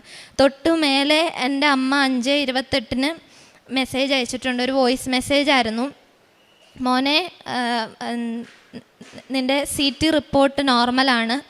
അമ്മ മാതാവ് ഒരു അടയാളം കാണിച്ചു തന്നു എന്ന് പറഞ്ഞിട്ടൊരു ഫോട്ടോ അയച്ചു തന്നിട്ടുണ്ടായിരുന്നു. പുറത്ത് ആകാശത്തിലൊരു മഴവില്ലിൻ്റെ രൂപം അയച്ചു തന്നിട്ട് അമ്മ പറഞ്ഞു, പേടിക്കണ്ട, CT നോർമലാണ്, മാതാവ് അതിനുള്ള അടയാളം കാണിച്ചു തന്നു എന്ന്. ആ സമയം തന്നെ നോക്കി അറിയാം. 5:28 എനിക്ക് ഈ അടയാളം കണ്ടു. 5:29 എൻ്റെ റിപ്പോർട്ട് എൻ്റെ കയ്യിൽ കിട്ടി, CT നോർമലാന്ന് പറഞ്ഞ്. അടുത്ത ദിവസം മെഡിക്കൽ ഫിറ്റാണെന്നും പറഞ്ഞ് എനിക്ക് സർട്ടിഫിക്കറ്റ് കിട്ടി. അതിനുശേഷം ഞാൻ പാസ്പോർട്ടുമായിട്ട് ഇവിടെ വന്ന് അച്ഛനെ കണ്ടു. എനിക്ക് ടിക്കറ്റ് എന്നാ ലഭിക്കുക എന്നുള്ള ടെൻഷനുകളൊക്കെ ഉണ്ടായിരുന്നു. ഞാനിവിടെ വന്ന് അച്ഛനെ കണ്ടു, ബ്ലെസ്സിങ്സ് മേടിച്ചു. ഞാനിവിടെ അമ്മ മാതാവിൻ്റെ അടുത്ത് പറഞ്ഞു, മാതാവേ, ടിക്കറ്റ് വന്നതിന് ശേഷം ഞാനിവിടെ വന്ന് സാക്ഷ്യപ്പെടുത്തിക്കോളാം എന്ന് പറഞ്ഞ് ഞാനിവിടെ നിന്ന് കാശിരൂപം മേടിച്ചിട്ട് പോയി. കാശിരൂപം തിരിയൊക്കെ മേടിച്ചിട്ട് ഞാൻ പോയി. 20 കാശ് രൂപയാണ് മേടിച്ചത്. വീട്ടിൽ ചെന്നിട്ട് ഞാൻ ഇങ്ങനെ ടെൻഷൻ അടിക്കുമായിരുന്നു, എന്താണ് എൻ്റെ ടിക്കറ്റ് വരാത്തതെന്ന്. അങ്ങനെ പാക്ക് ചെയ്യുന്ന സമയത്ത് ഞാൻ കാശ് രൂപം എണ്ണി അമ്മയ്ക്ക് കൊടുക്കുന്ന സമയത്ത് ഞാൻ 20 എണ്ണം മേടിച്ചതിൽ എനിക്ക് 22 കാശ് രൂപം ഉണ്ടായിരുന്നു. അപ്പം ഞാൻ അമ്മേൻ്റെ അടുത്ത് പറഞ്ഞു, അമ്മേ, ഒന്നെങ്കിൽ 22-ാം തീയതി ആയിരിക്കും ഞാൻ പോകേണ്ടത്, അല്ലെങ്കിൽ 22-ാം തീയതി എൻ്റെ കയ്യിൽ ടിക്കറ്റ് ലഭിക്കും എന്ന് പറഞ്ഞു. അതുപോലെ പ്രാർത്ഥിച്ചതിൻ്റെ ഫലമായിട്ട് എനിക്ക് 22-ാം തീയതി ടിക്കറ്റ് ഏജൻസി അയച്ചു തന്നു. അതിന് മുന്നേ ഞാൻ പ്രാർത്ഥിക്കുന്ന സമയത്ത് ഞാനിങ്ങനെ പറയായിരുന്നു, അമ്മ മാതാവ്, എനിക്കൊരു അടയാളം കാണിച്ചു തരാമോ, എന്നാ ഞാൻ പോകണ്ടേ, അല്ലെങ്കിൽ എന്നാ എനിക്ക് ടിക്കറ്റ് ലഭിക്കുക എന്നുള്ളതിന് എനിക്കൊരു അടയാളം കാണിച്ചു തരാമോ എന്ന് പറഞ്ഞ് പ്രാർത്ഥിക്കുമായിരുന്നു. രാത്രിയിൽ പച്ചത്തിരി കത്തിക്കുന്ന സമയത്ത് ബാക്കിൽ ഭിത്തിയിൽ 28 എന്ന് പറഞ്ഞിട്ട് എനിക്കൊരു നിഴൽ പോലെ കാണുന്നുണ്ടായിരുന്നു. അപ്പം ഞാനത് വിശ്വസിച്ചില്ല. കാരണം ഏജൻസിന്ന് എൻ്റെ അടുത്ത് പറഞ്ഞു, നിമ 26-ാം തീയതി പോകാൻ ഒരുങ്ങിക്കോ, എല്ലാം പാക്ക് ചെയ്തോ, 26-ാം തീയതി ടിക്കറ്റ് ഞാൻ കയറി പോകേണ്ട ദിവസമാണെന്ന് പറഞ്ഞു. അപ്പോൾ 28 കണ്ടപ്പോൾ ഞാൻ അങ്ങനെ വിശ്വസിച്ചില്ല. എന്തായാലും ഏജൻസി പറഞ്ഞല്ലോ ഈ ദിവസം, അപ്പോൾ 28 എനിക്ക് തോന്നുന്നതായിരിക്കും എന്ന് പറഞ്ഞു. എന്നാൽ 22-ാം തീയതി എൻ്റെ കയ്യിൽ വന്ന ടിക്കറ്റിൽ നോക്കിയപ്പോൾ ഡേറ്റ് 28-നായിരുന്നു. അങ്ങനെ ഞാൻ 28-ാം തീയതി ഇവിടെ വന്ന് സാക്ഷ്യപ്പെടുത്താൻ ടിക്കറ്റ് ലഭിച്ചതിന് ശേഷം എന്ന് പറഞ്ഞെങ്കിലും ഞാൻ സാക്ഷ്യപ്പെടുത്താണ്ട് എയർപോർട്ടിലേക്ക് 28-ാം തീയതി നേരെ പോയി. ഞങ്ങൾ 3 പേര് അന്ന് കയറി പോകണമായിരുന്നു. ഞാൻ അവിടെ എയർപോർട്ടിൽ ചെക്ക് ഇൻ വരെ ചെന്നു. ചെക്കിൻ്റെ സമയത്ത് നിമ മരിയയുടെ ടിക്കറ്റ് കാണുന്നില്ല സിസ്റ്റത്തിൽ എന്ന് പറഞ്ഞു. എൻ്റെ ടിക്കറ്റ് മാത്രം ക്യാൻസലായിരുന്നു. ബാക്കി 2 പേര് കയറിപ്പോയി. എനിക്കപ്പം തന്നെ മനസ്സിലായി. കാരണം ഞാൻ ഇവിടെ വന്ന് സാക്ഷ്യപത്രത്തിലെല്ലാം എഴുതി എനിക്ക് ടിക്കറ്റ് കൂടെ ലഭിച്ചാൽ ഞാൻ ഇവിടെ വന്ന് അമ്മ മാതാവിൻ്റെ അടുത്ത് സാക്ഷ്യപ്പെടുത്തിക്കോളാന്ന് പറഞ്ഞിട്ട് ഞാൻ അത് ചെയ്യാണ്ട് എൻ്റെ ടിക്കറ്റ് കിട്ടിയപ്പോൾ ഞാൻ കയറി പോകാൻ വേണ്ടി ഡയറക്റ്റ് പോയി. പക്ഷേ എൻ്റെ ടിക്കറ്റ് ക്യാൻസലായിരുന്നു. ഞാൻ 29-ാം തീയതി തന്നെ നേരെ ഇവിടെ വന്നു. ഞാൻ അച്ഛനെ കാണണമെന്ന് പറഞ്ഞു, എൻ്റെ കാര്യം പറഞ്ഞു. അച്ഛൻ എനിക്ക് ബ്ലസ് ചെയ്തു. ഇനി അമ്മ മാതാവിൻ്റെ അടുത്ത് മാപ്പ് പറഞ്ഞു, ഞാൻ സാക്ഷ്യപ്പെടുത്താതിരുന്നത് കൊണ്ട്. അങ്ങനെ അച്ഛൻ്റെ ബ്ലെസ്സിങ് ഒക്കെ മേടിച്ച് ഞാൻ അമ്മ മാതാവിൻ്റെ അടുത്ത് പറഞ്ഞു, മാതാവേ, ഞാൻ തിരിച്ച് വീട്ടിലെത്തുന്നതിന് മുന്നേ എന്തുകൊണ്ടാണ്, അല്ലെങ്കിൽ എനിക്ക് ഇതിനൊരു സൊല്യൂഷൻ കാണിച്ചു തരണേന്ന് പ്രാർത്ഥിച്ച് ഞാൻ ഇവിടുന്ന് പോയി. ഞാൻ തിരിച്ച് വീട്ടിലെത്തുന്നതിന് മുന്നേ ഏജൻസിയിൽ നിന്ന് എന്നെ വിളിച്ചു. എന്താണ് കാരണമെന്ന് വ്യക്തമായിട്ടുണ്ട് നിമ, അതിൽ നമ്മൾ വർക്ക് ഓൺ ചെയ്യുവാണ്, അധികം വൈകാതെ തന്നെ ശരിയാക്കാം, നിമയ്ക്ക് എന്തായാലും അവിടെ എത്താൻ സാധിക്കുമെന്ന് പറഞ്ഞു. ഞാൻ അന്ന് അത്രയും ദിവസം നമ്മൾ വീട്ടിൽ നിന്ന് ഞാൻ ജോലിക്ക് പോകുമ്പോൾ കരയുക അല്ലെ വിഷമോ അങ്ങനെ എന്തെങ്കിലും ചെയ്യേണ്ട, ഞാൻ അതുവരെ പിടിച്ചു നിന്നു. ഇത് കേട്ടപ്പോൾ ഞാൻ കരഞ്ഞു. ഞാൻ അങ്ങനെ എന്താ പറയുക, പ്രാർത്ഥിച്ച് ഞാൻ പിന്നെ വീട്ടിൽ പോയി. പലരുടെ അടുത്തും നമ്മൾ മറുപടി പറയണം, എല്ലാവരുടെ അടുത്തും ചോദ്യങ്ങളൊക്കെ വന്നു. പക്ഷേ ശരിയാവും, ദൈവം ശരിയാക്കും. എൻ്റെ സഞ്ചാരി മാതാവ് അവിടെ ചെന്ന് എന്താണോ തടസ്സം അത് മാറ്റി എന്നെ അവിടെ കൊണ്ടുപോകും എന്ന് ഞാൻ മറുപടി പറഞ്ഞ് പ്രാർത്ഥിച്ച് ഉടമ്പടിയിൽ ഭംഗിയായി ധ്യാനവും കേട്ട് കൊന്ത ചൊല്ലുന്നതൊന്നും ഉണ്ടായിരുന്നില്ല. കൊന്ത ചൊല്ലാൻ തുടങ്ങി, വചനം എഴുതി പ്രാർത്ഥിക്കാൻ തുടങ്ങി. അങ്ങനെ എൻ്റെ പ്രാർത്ഥനയുടെ ഫലമായിട്ട് 5-ാം തീയതി രാത്രി ഏജൻസിയിൽ നിന്ന് എന്നെ വിളിച്ചു. നിമയ്ക്ക് പോകാനുള്ളത് ശരിയാക്കിയിട്ടുണ്ട്, തടസ്സങ്ങളെല്ലാം മാറിയിട്ടുണ്ട്, നിമയ്ക്കുള്ള ടിക്കറ്റ് റീഇഷ്യൂ ചെയ്യാൻ വേണ്ടി കുവൈറ്റിൽ നിന്ന് പറഞ്ഞേക്കുവാണ്. നമ്മൾ 4-5 ദിവസത്തിനുള്ളിൽ നിമേൻ്റെ ടിക്കറ്റ് റീഇഷ്യൂ ചെയ്യുവാണെന്ന് പറഞ്ഞു. 6-ാം തീയതി രാവിലെ തന്നെ അവരെനിക്ക് ടിക്കറ്റ് അയച്ചു. നാളെ 11-ാം തീയതി രാവിലെ ഞാൻ കുവൈറ്റിലേക്ക് പോകുവാണ്. എന്നെ പരിശുദ്ധ അമ്മയുടെ പ്രത്യക്ഷീകരണത്തിന് സാക്ഷിയാക്കി മാറ്റിയതിന് ഒന്നുകൂടെ ഞാൻ 1000 നന്ദി പറയുകയാണ്. ഞാൻ 28-ാം തീയതി പോകാൻ നിന്ന് ഞാൻ അന്ന് കയറി പോകുമായിരുന്നെങ്കിൽ ഈശോ എന്താ എന്നും മാതാവ് എന്താണെന്നും അമ്മ മാതാവിനും ഈശോയ്ക്കും ചെയ്യാൻ പറ്റുന്ന അത്ഭുതം എന്താണെന്നും എനിക്ക് ഇത്രയ്ക്കും മനസ്സിലാവില്ലായിരുന്നു. ഇതിന് ശേഷമാണ്, ഈ ഒരു പരീക്ഷണത്തിന് ശേഷമാണ് ഞാൻ ഒത്തിരി ഈശോയോടും മാതാവോടും അടുത്തത്. മുന്നേ ഞാൻ പ്രാർത്ഥന വീട്ടിൽ ചെല്ലുമ്പോൾ ഞങ്ങൾക്ക് എല്ലാ ദിവസവും സന്ധ്യാ നമസ്കാരവും കാര്യങ്ങളൊക്കെ ഉണ്ടെങ്കിലും ഞാൻ അങ്ങനെ കണ്ടിന്യൂസ് ആയിട്ട് പ്രാർത്ഥിക്കുകയോ ഒന്നും ചെയ്യാതിരുന്ന വ്യക്തിയാണ്. പക്ഷേ ഉടമ്പടി എടുത്തതിന് ശേഷം രാവിലെ എണീറ്റുള്ള പ്രാർത്ഥനയാണെങ്കിലും വൈകുന്നേരത്തെ പ്രാർത്ഥനയാണെങ്കിലും എല്ലാ ദിവസവും ചൊല്ലുന്ന ബൈബിള്, അച്ഛൻ്റെ ധ്യാനം എല്ലാം ഭംഗിയായി കണ്ടിന്യൂസ് ആയിട്ട് ചെയ്യാൻ തുടങ്ങിയത് ഇവിടെ കൃപാസനത്തിൽ വന്ന് മാതാവിൻ്റെ ഉടമ്പടി എടുത്തതിന് ശേഷമാണ്. പ്രേക്ഷിത പ്രവർത്തനങ്ങൾ ഞാൻ ഉടമ്പടി എടുത്തതിന് ശേഷം എനിക്ക് ലഭിക്കുന്ന ഓരോ അത്ഭുത സാക്ഷ്യങ്ങളും ഞാൻ എനിക്കറിയുന്ന എല്ലാവരുടെ അടുത്തും പറയാറുണ്ട്. കൃപാസനത്തെക്കുറിച്ചും മാതാവ് എന്താണെന്നും ഞാൻ അവർക്ക് പറഞ്ഞ് മനസ്സിലാക്കാറുണ്ട്. പിന്നെ ഇവിടെ നിന്ന് കിട്ടുന്ന പത്രം ഞാൻ എനിക്കറിയുന്ന എല്ലാവർക്കും കൊടുക്കാറുണ്ട്. രോഗികൾക്ക് വേണ്ടി പ്രാർത്ഥിക്കാറുണ്ട്. ഞാൻ വർക്ക് ചെയ്യുന്നത് ഒരു ഹോസ്പിറ്റൽ മേഖലയിലായതുകൊണ്ട് തന്നെ എൻ്റെ പേഷ്യൻസ് എല്ലാവരെയും ഞാൻ എൻ്റെ ഒരു കൂടപ്പിറപ്പിനെ പോലെ കണ്ട് അവരെ എന്തോരം ബെറ്ററാക്കാൻ പറ്റുമോ, അവരുടെ മനസ്സിനെ ആയിക്കോട്ടെ, അവർക്ക് എന്താണോ രോഗം അതിനെ ആയിക്കോട്ടെ, എനിക്ക് പറ്റുന്ന രീതിയിൽ ഞാൻ അവരുടെ കൂടെ നിന്ന് അവരെ സപ്പോർട്ട് ചെയ്യാറുണ്ട്. കാരുണ്യ പ്രവർത്തികൾ എന്നാൽ സാധിക്കുന്നത് പോലെ എൻ്റെ കയ്യിൽ ഉള്ള പൈസ, ഇപ്പം നമ്മൾ ചികിത്സയ്ക്കാണെങ്കിലും അല്ലാണ്ട് ആവശ്യങ്ങൾക്കാണെങ്കിലും പൈസ ഇല്ലാതെ ബുദ്ധിമുട്ടുന്നവർക്ക് പൈസ കൊടുത്ത് സഹായിക്കാറുണ്ട്. പിന്നെ ഇവിടുത്തെ ഉടമ്പടി തൈലം എൻ്റെ അറിവിൽ ഞാൻ മുന്നിൽ കാണുന്ന ഓരോ പ്രശ്നങ്ങളാൽ ബുദ്ധിമുട്ടുന്നവർ ഞാൻ കണ്ടിട്ടുണ്ട്. അപ്പം അതിൽ എൻ്റെ ഒരു ആൻറ്റിക്ക് തന്നെ സർജറിയൊക്കെ കഴിഞ്ഞ ആൻറ്റിക്ക് ഇപ്പോൾ കാലിന് ഒരു ചെറിയ ബുദ്ധിമുട്ട് നടക്കുമ്പോൾ ഉണ്ടായിരുന്നു. അങ്ങനെ ആൻറ്റി മാനസികമായിട്ടും ശാരീരികമായിട്ടൊക്കെ തളർന്നിരുന്ന ഒരു സമയത്ത് ഞാൻ ആൻറ്റീൻ്റെ അടുത്ത് ചെന്ന് പറഞ്ഞു, ആൻറ്റി കൃപാസനത്തിൽ പോയി ഉടമ്പടി എടുക്കുക, ആൻറ്റി വിഷമിക്കണ്ട, അവിടെ ചെന്ന് മാതാവിൻ്റെ അടുത്ത് പറഞ്ഞാൽ ആൻറ്റീൻ്റെ എല്ലാ അസുഖങ്ങളും മാറി ആൻറ്റീൻ്റെ മനസ്സിന് ശക്തി ലഭിക്കും എന്ന് പറഞ്ഞ് ഞാൻ എൻ്റെ കയ്യിലുണ്ടായിരുന്ന ഉടമ്പടി തൈലം എടുത്ത് ആൻറ്റീൻ്റെ നെറ്റി തൊട്ട് കാല് വരെ തൂത്ത് കുരിശ് വരച്ച് ഞാൻ പ്രാർത്ഥിച്ചു. ഞാൻ ആൻറ്റീൻ്റെ അടുത്ത് പറഞ്ഞു, ആൻറ്റീൻ്റെ വേദനകൾ അല്ലെങ്കിൽ വയ്യായ്കകൾ ആൻറ്റിക്ക് സൗഖ്യം ലഭിക്കും, മാതാവ് അത് മാറ്റിത്തരുമെന്ന് പറഞ്ഞു. 28-ാം തീയതി ഞാൻ പോകുന്നതിന് തൊട്ട് മുന്നത്തെ ദിവസം ആൻറ്റി എന്നെ വിളിച്ചിട്ട് ആൻറ്റിക്ക് എന്നെ കാണണം എന്ന് പറഞ്ഞു. ഞാൻ ആൻറ്റീനോട് ചോദിച്ചു, ആൻറ്റി എങ്ങനെയുണ്ട്, കുറഞ്ഞോ? അപ്പോൾ ആൻറ്റി പറഞ്ഞു, നീ നേരിട്ട് വന്ന് കാണുമെന്ന് പറഞ്ഞു. ഞാൻ ചെന്നു. ഞാൻ മുന്നേ കണ്ടിരുന്ന എൻ്റെ ആൻറ്റി അതിൽ നല്ല കോൺഫിഡൻസായി, ആൻറ്റിക്ക് തന്നെ മനസ്സിന് നല്ലൊരു കോൺഫിഡൻസായി, ആൻറ്റി നടക്കുന്നതെല്ലാം ബെറ്ററായി, കാര്യങ്ങൾ ഇച്ചിരിയുടെ നല്ല രീതിയിൽ പോകുന്നത് എനിക്ക് അന്ന് കണ്ട് മനസ്സിലാക്കാൻ പറ്റി. അതിനും പരിശുദ്ധ അമ്മയ്ക്കും തിരുക്കുമാരനും ഒത്തിരി നന്ദി പറയുകയാണ്. നാളെ രാവിലെ ഞാൻ കുവൈറ്റിലേക്ക് പോവുകയാണ്. ഇവിടുന്ന് പോയാലും ഞാൻ നേരത്തെ പറഞ്ഞ പോലെ 28-ാം തീയതി പോയാൽ ചിലപ്പോൾ ഞാൻ ഇതിൽ ചിലപ്പോൾ എന്തെങ്കിലും മുടക്കങ്ങളൊക്കെ വന്നേനെ. പക്ഷേ നാളെ ഞാൻ കുവൈറ്റിലേക്ക് കയറി പോകുമ്പോൾ എൻ്റെ ഇവിടെ കൃപാസനം മാതാവിനെ എൻ്റെ ഈശോപ്പയും മുറുകെ പിടിച്ചിട്ടാണ് ഞാൻ പോകുന്നത്. എൻ്റെ പ്രാർത്ഥനകളും എല്ലാം ഞാൻ അവിടെ ചെന്ന് ഭംഗിയായിട്ട് നിറവേറും. ഒന്നുകൂടെ മാതാവിനും ഈശോയ്ക്കും 1000 നന്ദി പറയുകയാണ്. ത്രിയേക ദൈവമേ, അങ്ങേ ആരാധിക്കുന്നു. പരിശുദ്ധ അമ്മയോട് നന്ദി പറയുന്നു.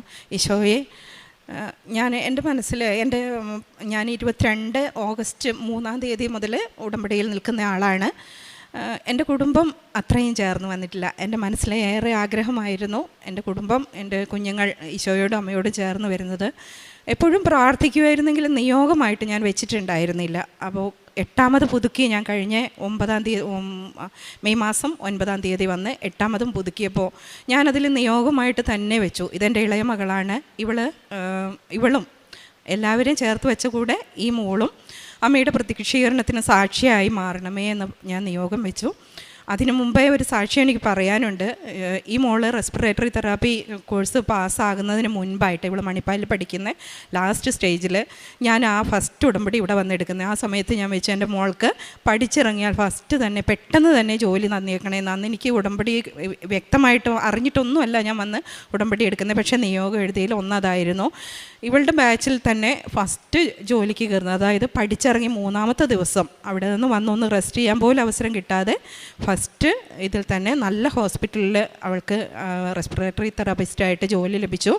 അമ്മയോട് ഞാൻ നന്ദി പറഞ്ഞു. പക്ഷേ ഈ മോളെൻ്റെ കൂടെ വരാത്തത് കാരണം ഇതുവരെ എനിക്ക് സ്റ്റേജിൽ അത് പറയാൻ കഴിഞ്ഞില്ല. ഞാൻ ഇതിനു മുമ്പ് സാക്ഷ്യപ്പെടുത്തിയിട്ടുണ്ട്. എനിക്ക് നട്ടെല്ലിന് ഡിസ്കിന് പ്രശ്നം വന്ന് L4 L5 ഡിസ്കിന് നെർവ് കംപ്രഷൻ വന്ന് ഞാൻ ഡോക്ടറെ കാണിച്ചതും ട്രീറ്റ്മെൻറ്റ് എടുത്തതും സുഖമാവാത്തതും പരിശുദ്ധ അമ്മ ഓൺലൈൻ ഉടമ്പടി വഴി എന്നെ കുറേ ഏറെ സുഖപ്പെടുത്തിയതിന് ശേഷം ഇവിടെ വന്ന് ബഹുമാനപ്പെട്ട ജോസഫ് അച്ഛൻ എൻ്റെ കൈവെപ്പ് മൂലം പൂർണ്ണ ആരോഗ്യത്തോടെ ഇന്ന് 1.5 വർഷത്തോളമായി എനിക്ക് ആ രോഗം എന്തെന്ന് ഇതുവരെ ഇല്ല. എല്ലാ ജോലികളും എനിക്ക് ചെയ്യാൻ ഞാനത് സാക്ഷ്യപ്പെടുത്തിയിട്ടുണ്ട്. അന്ന് ഈ മകളുടെ കൂടെ സാക്ഷ്യപ്പെടുത്താൻ എനിക്ക് കഴിഞ്ഞില്ല. ഒരുപാട് വലിയ സാക്ഷ്യങ്ങൾ എൻ്റെ ജീവിതത്തിലുണ്ട്. എൻ്റെ കൂടെ അവരാരും ഇല്ലാത്തതുകൊണ്ട് എനിക്കത് പറയാൻ സാധിക്കുന്നില്ല. ഇപ്പോൾ ഈ മോളെക്കുറിച്ച് ഞാൻ 8ാമത്തെ ഉടമ്പടിയിൽ എൻ്റെ അമ്മയുടെ പ്രത്യക്ഷീകരണത്തിന് സാക്ഷിയായി എൻ്റെ മോൾ മാറണേന്ന് ഞാൻ എഴുതി വെച്ചു. അമ്മ എൻ്റെ പ്രാർത്ഥന കേട്ടു. ഇന്ന് ഞാൻ ഒത്തിരി സന്തോഷിക്കുന്നു. ഇവളുടെ ഇൻ്റർവ്യൂവിന് റിസൾട്ട് വരാൻ താമസിച്ചപ്പോൾ ഇവളെന്നോട് ചോദിച്ചു, അമ്മ എന്താ ചെയ്യുക, എൻ്റെ ഇൻ്റർവ്യൂ നല്ലതായിരുന്നു പക്ഷേ എനിക്ക് വരുന്നില്ലല്ലോ എന്ന് പറഞ്ഞപ്പോൾ ഞാനങ്ങനെ വചനം പറയാൻ എനിക്ക് അറിയുന്ന ആളൊന്നുമല്ല.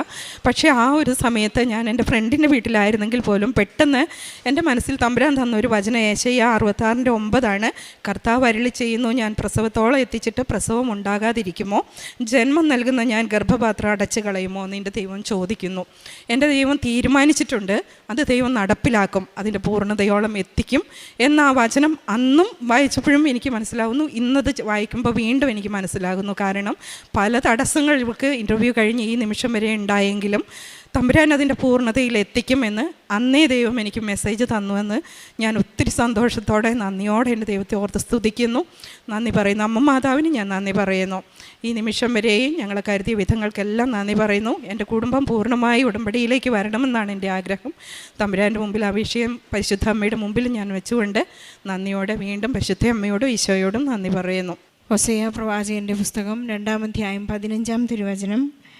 അവിടെ വെച്ച് ഞാൻ അവൾക്ക് അവളുടെ മുന്തിരിത്തോട്ടങ്ങൾ നൽകും, ആഖോർ താഴ്വര ഞാൻ പ്രത്യാശയുടെ കവാടമാക്കും. അവളുടെ യുവത്വത്തിൽ എന്ന പോലെ, ഈജിപ്തിൽ നിന്ന് അവൾ പുറത്തു വന്നപ്പോഴെന്ന പോലെ അവിടെ വെച്ച് അവൾ എൻ്റെ വിളി കേൾക്കും. നിമ മരിയ എന്ന ഈ മകൾ അമ്മയോടൊപ്പം വന്ന് ഇവിടെ പ്രത്യക്ഷീകരണ സാക്ഷ്യം ഏറ്റുപറയുന്നത്, ഈശോ ഒരു ചോദ്യം ചോദിക്കുന്നുണ്ട്. 10 കുഷ്ഠരോഗികളെ ഈശോ സുഖപ്പെടുത്തിയതിന് ശേഷം വിജാതീയനായ ഒരാൾ മാത്രം വന്ന് ഈശോയോട് നന്ദി പറയുമ്പോൾ ഈശോ വളരെ സങ്കടത്തോടു കൂടി ചോദിക്കുന്ന ഒരു ചോദ്യമുണ്ട്, ബാക്കി 9 പേരെവിടെ? 10 പേരാണല്ലോ സൗഖ്യപ്പെട്ടത്, 9 പേരെവിടെ? അങ്ങനെ ഒരു സാക്ഷ്യമാണെന്ന് നിമ്മ ഇവിടെ പറയുന്നത്. തൻ്റെ ഉടമ്പടിയിൽ നിയോഗം വെച്ച് പ്രാർത്ഥിച്ച് വളരെ അടയാളത്തോടു കൂടി തന്നെ 28 എന്ന ഡേറ്റിൽ താൻ പോകുന്ന വിദേശത്തേക്ക് പോകുന്ന ഒരു ടിക്കറ്റിൻ്റെ അടയാളം പോലും ഈ മകൾക്ക് കിട്ടിയിട്ട് ടിക്കറ്റ് കിട്ടിയ വശം ഈശോയോട് തിരിഞ്ഞു നോക്കാതെ പോയതിൻ്റെ ഒരു വേദനയോടുകൂടി വീണ്ടും വന്നിവിടെ കരഞ്ഞ് പ്രാർത്ഥിച്ച്, പ്രവാചകന്മാരെല്ലാം ദാവീദെല്ലാം കരഞ്ഞ് പ്രാർത്ഥിച്ചതുപോലെയാണ് ഈ മകൾ ഇന്ന് അവിടെ വന്ന് പ്രാർത്ഥിച്ചത്. 20 പേരും സെലക്റ്റഡായി പോയി, ഞാൻ മാത്രം പോയില്ല എന്നൊരു വലിയ സങ്കടം ഈ മകൾക്കുണ്ടായിരുന്നു. എന്തായാലും ഈ മകളുടെ പ്രാർത്ഥനയ്ക്ക് ഉത്തരം നൽകിയത് ഒരു പരീക്ഷണ കാലഘട്ടത്തിൽ ഒരു ടണലിലൂടെ കടന്നു പോയപ്പോഴാണെന്ന് നിമ ഇവിടെ ഏറ്റുപറയുകയാണ്. നമുക്ക് എത്ര തന്നെ ഉടമ്പടിയിലായിരുന്നാലും പരീക്ഷണ സമയം നമുക്ക് ഉറപ്പാണ്. മാതാവ് ശിക്ഷിച്ചു എന്നല്ല നമുക്കത് മനസ്സിലാക്കേണ്ടത്. എൻ്റെ ഉടമ്പടിയെ, എൻ്റെ വിശ്വസ്തതയെ മാറ്റുരച്ച് നോക്കിയ ഒരു സംഭവമാണെന്നാണ് നമുക്കെപ്പോഴും പരീക്ഷണങ്ങളോ അല്ലെങ്കിൽ പരീക്ഷണഘട്ടങ്ങളോ ഉണ്ടാകുമ്പോൾ നമുക്ക് മനസ്സിലാക്കേണ്ടത്. ഞാൻ ഈശോയെ ഒന്നുകൂടി തൊട്ടറിയാനുണ്ട്, അനുഭവിച്ചറിയാനുണ്ട്, ഈശോയുടെ സ്നേഹം രുചിച്ചറിയാനുണ്ട് എന്നാണ് ഈ മകൾക്ക് മനസ്സിലാക്കേണ്ടിയിരുന്നത്. അതുപോലെ തന്നെ ഈ മകൾ പറയുന്നു, ഇന്നെനിക്ക് ജപമാല ചൊല്ലുന്നതും, ഇവരൊരു ഓർത്തഡോക്സ് വിശ്വാസികളാണ്, ജപമാല ചൊല്ലുന്നതും വചനം വായിക്കുന്നതുമെല്ലാം എനിക്ക് ഹൃദ്യസ്ഥമാക്കാനും അത് ഹൃദയത്തിൽ തൊട്ടനുഭവിക്കുവാനുള്ള കൃപ, അഭിഷേകം ഇന്ന് ഈ മകൾക്ക് ലഭിച്ചിട്ടുണ്ട്. അതുപോലെ അടയാളങ്ങളിലൂടെ മുന്നറിയിപ്പ് നൽകുമ്പോഴെല്ലാം ഇതെനിക്ക് തന്നെയാണ്, ദൈവം എന്നെ സ്നേഹിക്കുന്നു എന്നുള്ള വലിയ ഒരു ഉറപ്പ് ഈ മകൾക്ക് ലഭിക്കുന്നുണ്ടെന്ന് ഈ സാക്ഷ്യത്തിലൂടെ പറയുന്നു. കൊറിന്തോസ്കാർക്ക് എഴുതിയ 1-ാം ലേഖനത്തിൽ വിശുദ്ധ പൗലോസ്ലീഹ പറയുന്നത്, മേഘത്തിലൂടെയും തീഗോളത്തിലൂടെയും കടന്നു പോകുമ്പോൾ അവർ സ്നാനപ്പെടുന്നു എന്ന് വിശുദ്ധ പൗലോസ്ലീഹ ആയിട്ട് പറയുന്നുണ്ട്. നമ്മുടെ ചില സ്നാനപ്പെടലുകളൊക്കെ അങ്ങനെയാണ്. ചില ടണൽ നമുക്ക് അനുവദിച്ചു തരുന്നത് നാം നമ്മുടെ സ്നാനം പൂർത്തിയാകാൻ വേണ്ടിയാണെന്ന് നമുക്ക് മനസ്സിലാകുകയാണ്. അങ്ങനെ ദൈവത്തിൻ്റെ സ്നേഹം, ദൈവത്തിൻ്റെ തിരഞ്ഞെടുപ്പ് തന്നെയാണ്. നിൻ്റെ നിക്ഷേപം എവിടെയാണോ അവിടെയായിരിക്കും നിൻ്റെ ഹൃദയം എന്ന് ഈശോ പറയുന്നു. എവിടെയാണ് എൻ്റെ നിക്ഷേപം? എനിക്ക് നിത്യതയാണ് എൻ്റെ നിക്ഷേപമെങ്കിൽ എൻ്റെ ഹൃദയം അവിടെയാകുമെന്ന് നമുക്ക് മനസ്സിലാക്കാം. ഒരു പാകപ്പിഴവ് വന്നാൽ അമ്മയുടെ അക്കൗണ്ടിൽ നിന്ന് നമുക്ക് ജാമ്യം കിട്ടും. ഉറപ്പായിട്ടും പരിശുദ്ധ അമ്മയാണ് നമുക്ക് ജാമ്യമെടുത്ത്, നമുക്കൊന്ന് തെറ്റിപ്പോയാൽ നാം വീണ്ടും തിരിച്ചു വരാൻ വേണ്ടി പരിശുദ്ധ അമ്മയുടെ ജാമ്യം, ആ ഒരു തുക തിരിച്ചടയ്ക്കുന്നത് അമ്മയാണ്.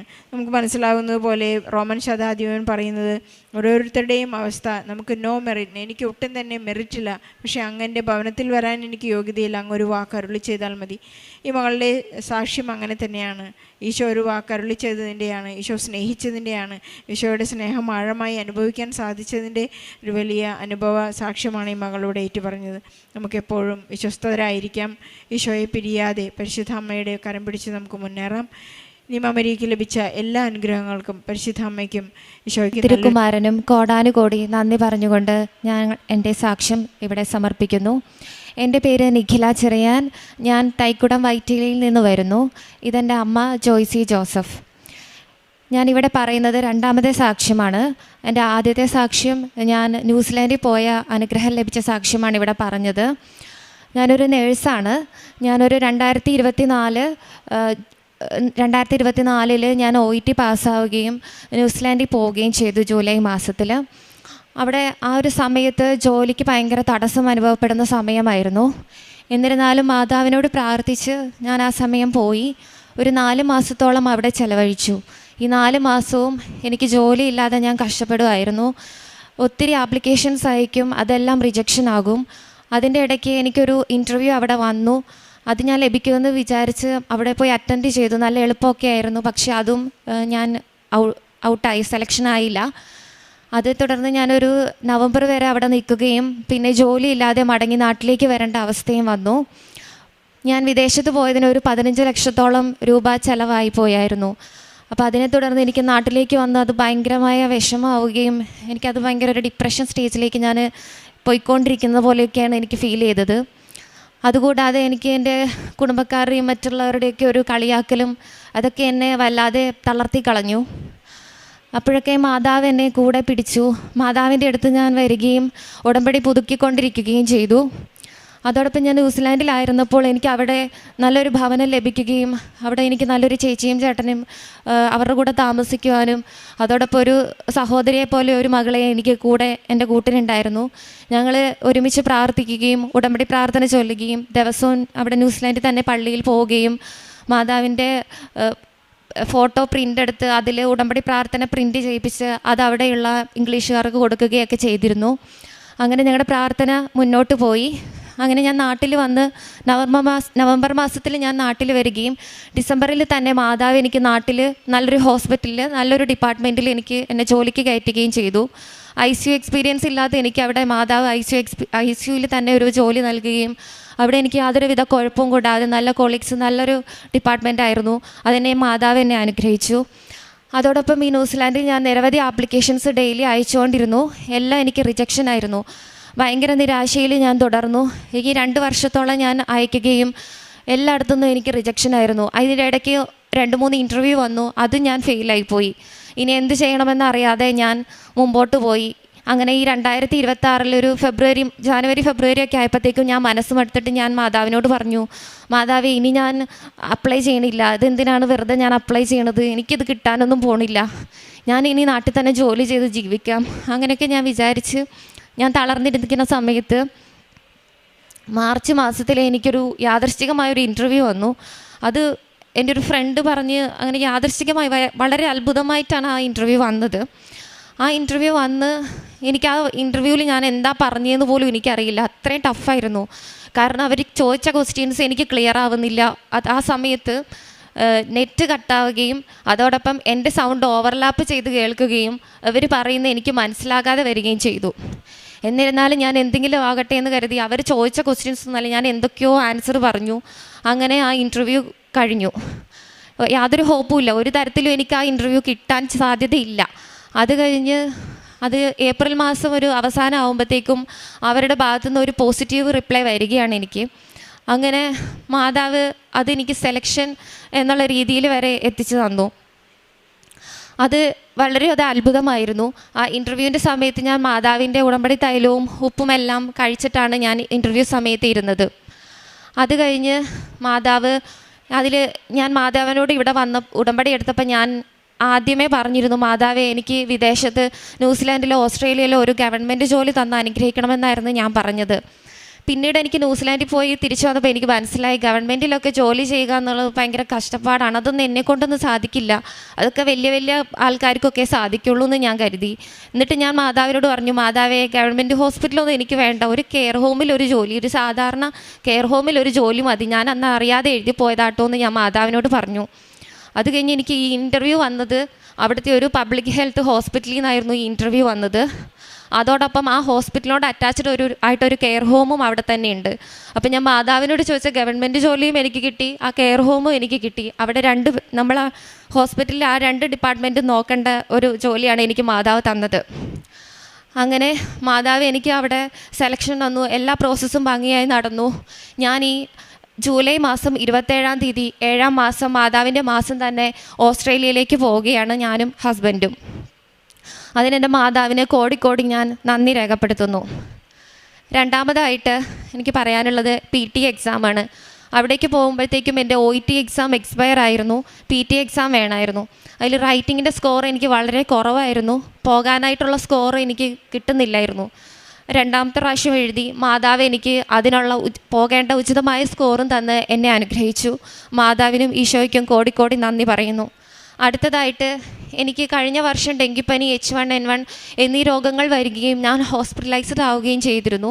അതോടൊപ്പം അന്ന് എക്സ്റേ എടുത്ത സമയത്ത് എൻ്റെ എക്സ്റേയിൽ നിറച്ച് പാച്ചസ് ഉണ്ടെന്നും ഡോക്ടർ പറയാനിടയായി. അപ്പോൾ എനിക്ക് തോന്നി മെഡിക്കൽ ചെയ്യാൻ നേരത്ത് അതെന്തായാലും ഒരു നെഗറ്റീവായിട്ട് വരികയും മെഡിക്കൽ പാസ്സാവാൻ സാധ്യത കുറവാണെന്നും എനിക്ക് തോന്നി. ഞാൻ മെഡിക്കലിൻ്റെ സമയത്ത് മാതാവിൻ്റെ ഉടമ്പടി തൈലവും ഉപ്പും തേച്ച് പ്രാർത്ഥിച്ചാണ് ഞാൻ പോയത്. അതോടൊപ്പം എൻ്റെ നട്ടെല്ലിന് ഒരു വളവ് ഉണ്ടായതായിട്ടും ആ മുൻപെടുത്ത എക്സ്റേയിൽ കാണപ്പെട്ടിരുന്നു. മാതാവിനോട് പ്രാർത്ഥിച്ചതിൻ്റെ ഫലമായി മെഡിക്കൽ എടുത്ത സമയത്ത് എക്സ്റേയിൽ യാതൊരുവിധ കുഴപ്പവും ഉണ്ടാവാതിരിക്കുകയും മെഡിക്കൽ ഞാൻ പാസ്സാവുകയും ചെയ്തു. അടുത്തതായിട്ട് എനിക്ക് മോഷൻ പോകുമ്പോൾ അതിൽ കൂടി ബ്ലഡ് പോകുമായിരുന്നു ഇടയ്ക്കിടയ്ക്ക്. അപ്പം ഞാൻ മാതാവിനോട് പ്രാർത്ഥിക്കുമായിരുന്നു. ഉടമ്പടി തൈലവും ഉപ്പും വെച്ച് പ്രാർത്ഥിച്ചതിൻ്റെ ഫലമായിട്ട് ഇപ്പോൾ ഒരു 6 മാസക്കാലമായിട്ട് എനിക്ക് യാതൊരുവിധ കുഴപ്പവുമില്ല. ഇത്രയും തന്ന എൻ്റെ മാതാവിനും ഈശോയ്ക്കും കോടിക്കോടി നന്ദി പറയുന്നു. ഇതുകൂടാതെ ഞാൻ ആത്മീയ മേഖലയിൽ ഒരുപാട് വളർന്നു. കാരണം ഇത്രയും ലാഗ് ചെയ്തത് ഞാൻ ഈശോയോടും മാതാവിനോടും കൂടുതൽ അടുക്കാൻ വേണ്ടിയായിരുന്നു എന്ന് ഞാൻ തിരിച്ചറിഞ്ഞു. ഈ 2 വർഷക്കാലം ഞാൻ മാതാവിനോട് ഈശോയോടും ഒരുപാട് അടുത്തു. എനിക്ക് പ്രാർത്ഥനയിൽ മാതാവിനെ ഇടയ്ക്കിടയ്ക്ക് തിരിയിൽ വരും, തിരിയിൽ പൂക്കളായിട്ടും ഒരുപാട് അത്ഭുതങ്ങൾ മാതാവിൻ്റെ പ്രസൻസ് എനിക്ക് തിരിച്ചറിയാനിടയായിട്ടുണ്ട്. അതോടൊപ്പം എൻ്റെ ജോലി മേഖലകളിൽ ഞാൻ വയ്യാതെ കിടക്കുന്ന രോഗികൾക്ക്, വെന്റിലേറ്ററിലായി കിടക്കുന്ന രോഗികൾക്കെല്ലാം ഞാൻ ഉടമ്പടി തൈലം വെച്ച് പ്രാർത്ഥിക്കും. അവർ സുഖമായി രക്ഷപ്പെടുകയും ചെയ്യുന്നത് ഞാൻ എൻ്റെ കണ്ണാലെ കണ്ടിട്ടുണ്ട്. അതോടൊപ്പം അപ്പോൾ എനിക്ക് ഒരുപാട് പേര് ന്യൂസിലാൻഡിൽ പോയി ഇതുപോലെ വിഷമിക്കുന്ന മക്കളുണ്ട്. അവരോടൊക്കെ എനിക്ക് പറയാനുള്ളത്, ഒരിക്കലും തളരരുത്. ഈ മാതാവിൻ്റെ മണ്ണിലെത്തിയിട്ടുണ്ടെങ്കിൽ നമുക്ക് മാതാവിൻ്റെ ഈശോയുടെ ഒരു സമയമുണ്ട്, ആ സമയം നമുക്ക് മികച്ചത് തന്നെ തരും. അതാണ് എനിക്ക് പറയാനുള്ള എൻ്റെ സാക്ഷ്യം. ഇനി ഞാൻ എൻ്റെ അമ്മയ്ക്ക് പറയാനുള്ള സാക്ഷ്യത്തിനായിട്ട് കൈമാറുന്നു. പരിശുദ്ധ അമ്മയ്ക്കും തിരുക്കുമാരനും 1000 നന്ദി. എൻ്റെ പേര് ജോയ്സി ജോസഫ്, തൈക്കൂടം വയറ്റില. ഞാൻ 2017 ഉടമ്പടി എടുത്തതാണ്. എൻ്റെ കാശുരൂപം പോയതുകൊണ്ട് ഞാൻ പുതിയൊരു ഉടമ്പടി കൂടി എടുത്തു. പിന്നെ എനിക്ക് ഒരു അനുഭവം കിട്ടിയെന്ന് പറഞ്ഞാൽ, ഞങ്ങളുടെ വീടിൻ്റെ പരിസരത്തൊക്കെ ഉപ്പ് വെള്ളമാണ് കിണർ കുത്തുമ്പോൾ വരുന്നത്. അപ്പം ഞങ്ങൾക്ക് പൈപ്പ് വെള്ളമുണ്ട്, പക്ഷേ എപ്പോഴും വെള്ളം നിൽക്കുകയും മോശം വെള്ളം കയറുകയും ചെയ്യും. ഭയങ്കര ബുദ്ധിമുട്ടാണ്. ഞങ്ങൾ ടാങ്ക് എപ്പോഴും കഴുകുകയും എല്ലാം ഭയങ്കരമായ ബുദ്ധിമുട്ട് ഞങ്ങൾ അനുഭവപ്പെട്ടു. അപ്പോൾ ഞങ്ങൾക്ക് അപ്പം മോൻ പറഞ്ഞു നമുക്കൊന്ന് കുഴൽ കിണർ കുത്താം എന്ന് പറഞ്ഞു. ഞാൻ പറഞ്ഞു വേണ്ട, നമുക്ക് ഉപ്പ് വെള്ളവും വല്ല കട്ടിപ്പുവെള്ളമൊക്കെ ആണെങ്കിൽ പിന്നെ അതിന് പൈസ കളഞ്ഞ് വെറുതെ പരീക്ഷിക്കണ്ടെന്ന് പറഞ്ഞു. പക്ഷേ എന്നാലും ഇവൻ എന്നോട് പറഞ്ഞു ഞങ്ങൾ കുത്തണേണെന്ന് പറഞ്ഞുകൊണ്ട് ഞാൻ കുത്തണേണമ്മേ എന്ന് പറഞ്ഞുകൊണ്ട് പെട്ടെന്ന് തന്നെ ഒരു ദിവസം പണിക്കാർ വന്ന് കുത്താനിടയായി. അപ്പോൾ തന്നെ ഞാൻ മാതാവിൻ്റെ പ്രത്യക്ഷീനെ തിരിയെടുത്ത് കത്തിച്ച് വെച്ച് വിശ്വാസ പ്രമാണം ചൊല്ലി കൈ വിരിച്ച് പിടിച്ച് വെച്ച് ഞാൻ വിശ്വാസ പ്രമാണം ശക്തമായി ചൊല്ലി പ്രത്യക്ഷീന പ്രാർത്ഥന ചൊല്ലിക്കൊണ്ടേയിരുന്നു. നീലത്തിരി കത്തിച്ച് വെച്ചപ്പോൾ ആ തിരിയിൽ മാതാവ്, ഞാൻ കണ്ണടച്ച് വെച്ചാണ് പ്രാർത്ഥിച്ചത്, പക്ഷേ മോള് കണ്ടായിരുന്നു മാതാവിൻ്റെ ആ രൂപം ഇങ്ങനെ വന്ന് തെളിഞ്ഞ് വന്നതായിട്ട് കണ്ടായിരുന്നു എന്ന് മോള് പറഞ്ഞു. ഞാൻ കണ്ണടച്ച് നിൽക്കുമായിരുന്നു. അതിനുശേഷം ഞാൻ ആ തിരി കത്തിച്ച് കിടത്തിയിട്ടില്ല. ആ കത്തിച്ച് വെച്ച തിരിയിൽ നിന്ന് തന്നെ ഞാൻ വിശ്വാസ പ്രമാണം ചൊല്ലി കൈ വിരിച്ച് വെച്ച് പ്രാർത്ഥിച്ചിട്ട് ഞാൻ ഉപ്പെടുത്ത് വെച്ച് ആ ഉപ്പിൽ നിന്ന് കുറച്ച് അംശം എടുത്തുകൊണ്ട് പോയി ആ എടുക്കുന്ന കുഴിയിലേക്ക് തന്നെ ഇട്ടിട്ട് ഞാൻ പറഞ്ഞു മാതാവേ, ഇവിടെ ഈ പരിസരത്തെല്ലാം കട്ടിപ്പ് വെള്ളവും ഉപ്പ് വെള്ളവുമാണ് മാതാവേ. കിണറിൻ്റെ വെള്ളത്തിനാണെങ്കിൽ കളർ വ്യത്യാസവുമുണ്ട്. ആ മഞ്ഞ കളറാണ് എല്ലാ വീടുകളിലും വന്നത്. ഞങ്ങൾക്ക് മാത്രം, എനിക്ക് മാതാവ് തനിയൊരു അനുഗ്രഹം. ഞാൻ മാതാവിൻ്റെ നരിനടയിൽ ഞാൻ സാക്ഷ്യം പറഞ്ഞേക്കാം മാതാവേ എന്ന് പറഞ്ഞ് നേർന്നുകൊണ്ട് ഞാൻ ആ ഉപ്പ് കുരിശ് വരച്ച് അവിടെ മുട്ടിൽ നിന്നുകൊണ്ട് ഞാനവിടെ ഇട്ടായിരുന്നു. ഇട്ട് ഒരു അരമണിക്കൂറിന് ശേഷം വെള്ളം കാണാൻ തുടങ്ങി. വെള്ളം കണ്ടപ്പോൾ തന്നെ ആ ചേട്ടൻ എനിക്ക് വെള്ളം എടുത്തത് നല്ല വെള്ളമാണെന്ന് പറഞ്ഞു. ഞാനെടുത്ത് നോക്കുമ്പോൾ നല്ല കണ്ണീര് പോലത്തെ വെള്ളമാണ്. പക്ഷേ വായിൽ നേരം വെച്ച് നോക്കിയില്ല. അത് കഴിഞ്ഞ് കുറച്ചും കൂടി കഴിഞ്ഞപ്പോഴേക്കും എനിക്ക് വെള്ളം വായിൽ വെക്കാൻ തന്നു. ഒരു ഉപ്പ ഒന്നും എനിക്ക് ആ വെള്ളത്തിനുണ്ടായിരുന്നില്ല. ഇന്നും ഞങ്ങൾ ആ വെള്ളം ഉപയോഗിക്കുന്നു. പൈപ്പ് വെള്ളം ഞങ്ങൾ എടുക്കാറേയില്ല. ഇന്ന് ഞങ്ങൾ ആ വെള്ളം തന്നെയാണ് യൂസ് ചെയ്യണത്. പരിശുദ്ധ അമ്മ ഞങ്ങൾക്ക് ഈശോയും ഞങ്ങൾക്ക് ചെയ്തു തന്ന ഈ വലിയൊരു അനുഗ്രഹം ഞാൻ എൻ്റെ മാതാവിനും തിരുക്കുമാനും 1000 നന്ദി പറഞ്ഞുകൊള്ളുന്നു.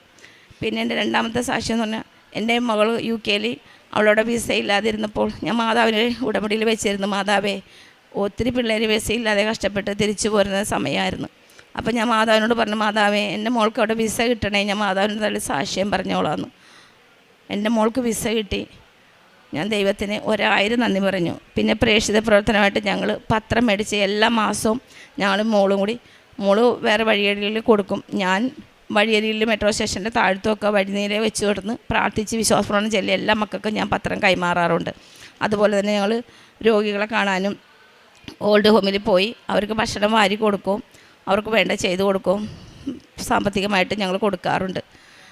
പിന്നെ ഭക്ഷണമാണെങ്കിലും ഞങ്ങൾ മിക്ക ദിവസങ്ങളിലും ഞങ്ങൾ വഴിയരികിലൊക്കെ കൊണ്ടുപോയി വെച്ച് ഭക്ഷണം പാക്ക് ചെയ്ത് കൊടുക്കാറുണ്ട്. ഇത്രയും പ്രേക്ഷിത പ്രവർത്തനം ഞങ്ങൾ ചെയ്യാറുള്ളതാണ്.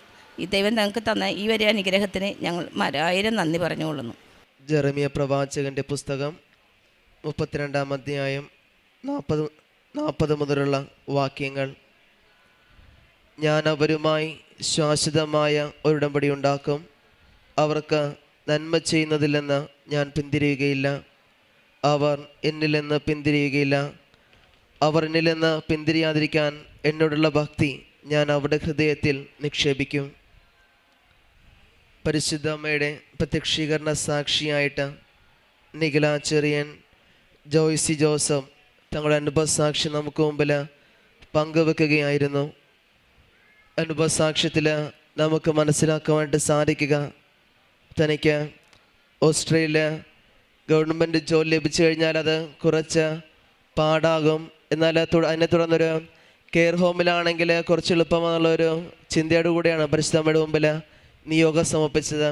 എന്നാൽ പരിശുദ്ധ അമ്മയുടെ ഇടപെടലിലൂടെ ഗവൺമെൻറ് ജോലിയും അതിനെ തുടർന്നുള്ള കെയർ ഹോമിലേക്കുള്ള ജോലിയോടെയാണ് പരിശുദ്ധ അമ്മ നൽകി അനുഗ്രഹിക്കുക ചെയ്തത്. എന്നാൽ ഈ ജോലിയിലേക്ക് വരുന്ന മുമ്പ് കടന്നുപോയ ബുദ്ധിമുട്ടുകളും പ്രയാസങ്ങളും ഏറെ തന്നെയായിരുന്നു. കാരണം ന്യൂസിലാൻഡിൽ നിന്ന് 4 മാസത്തോളം അവിടെ വെറുതെ നിന്നിട്ട് ജോലി ചെയ്യാതെ കണ്ട് തിരിച്ചു വരേണ്ട അവസ്ഥ വരുമ്പോഴും നാട്ടിൽ ജോലി ലഭിക്കുമ്പോഴും പുറത്തേക്ക് പോകുവാനുള്ള നിരവധി അവസരങ്ങൾ നോക്കുന്നുണ്ടായിരുന്നെങ്കിലും യാദൃച്ഛികമായിട്ടാണ് ഓസ്ട്രേലിയക്ക് പോകാനുള്ള ഇൻ്റർവ്യൂ ഒക്കെ കടന്നു വരിക ചെയ്യുന്നത്. എന്നാൽ അവിടെ ഇൻ്റർവ്യൂ നടക്കുമ്പോഴാണെങ്കിൽ പോലും തൻ്റെ തന്നെ മെറിറ്റ് കൊണ്ടല്ല, പരിശുദ്ധ അമ്മയുടെ കൃപയിലാണ് ഈ ജോലി ലഭിച്ചെന്നുള്ളൊരു ബോധ്യത്തോടു കൂടിയാണ് നമുക്ക് മുമ്പിൽ ഈ സാക്ഷ്യം പറയുക.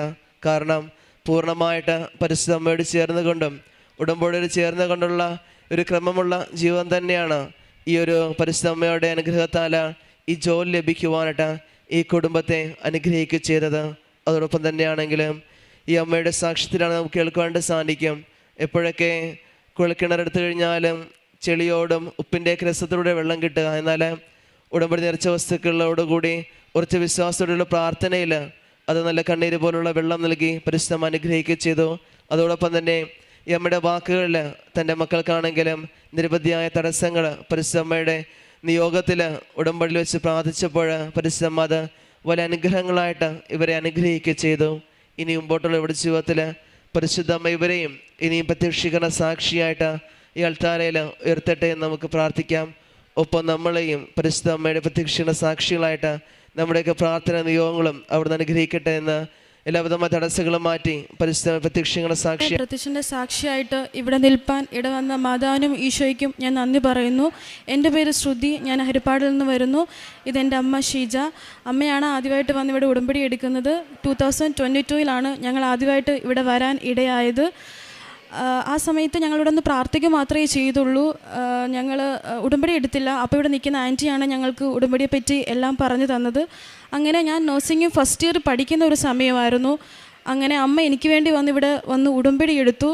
നഴ്സിംഗ് പഠിക്കുന്ന സമയത്ത് ഞാൻ പോയി ചേർന്നുള്ള എന്നോട് പലരും പറഞ്ഞിട്ടുണ്ട് നഴ്സിംഗ് എടുക്കണ്ട, നീ നിന്നെക്കൊണ്ട് പറ്റില്ല എന്ന്. പക്ഷെ ഞാൻ പോയി എടുത്തു, പഠിക്കാൻ സ്റ്റാർട്ട് ചെയ്തു.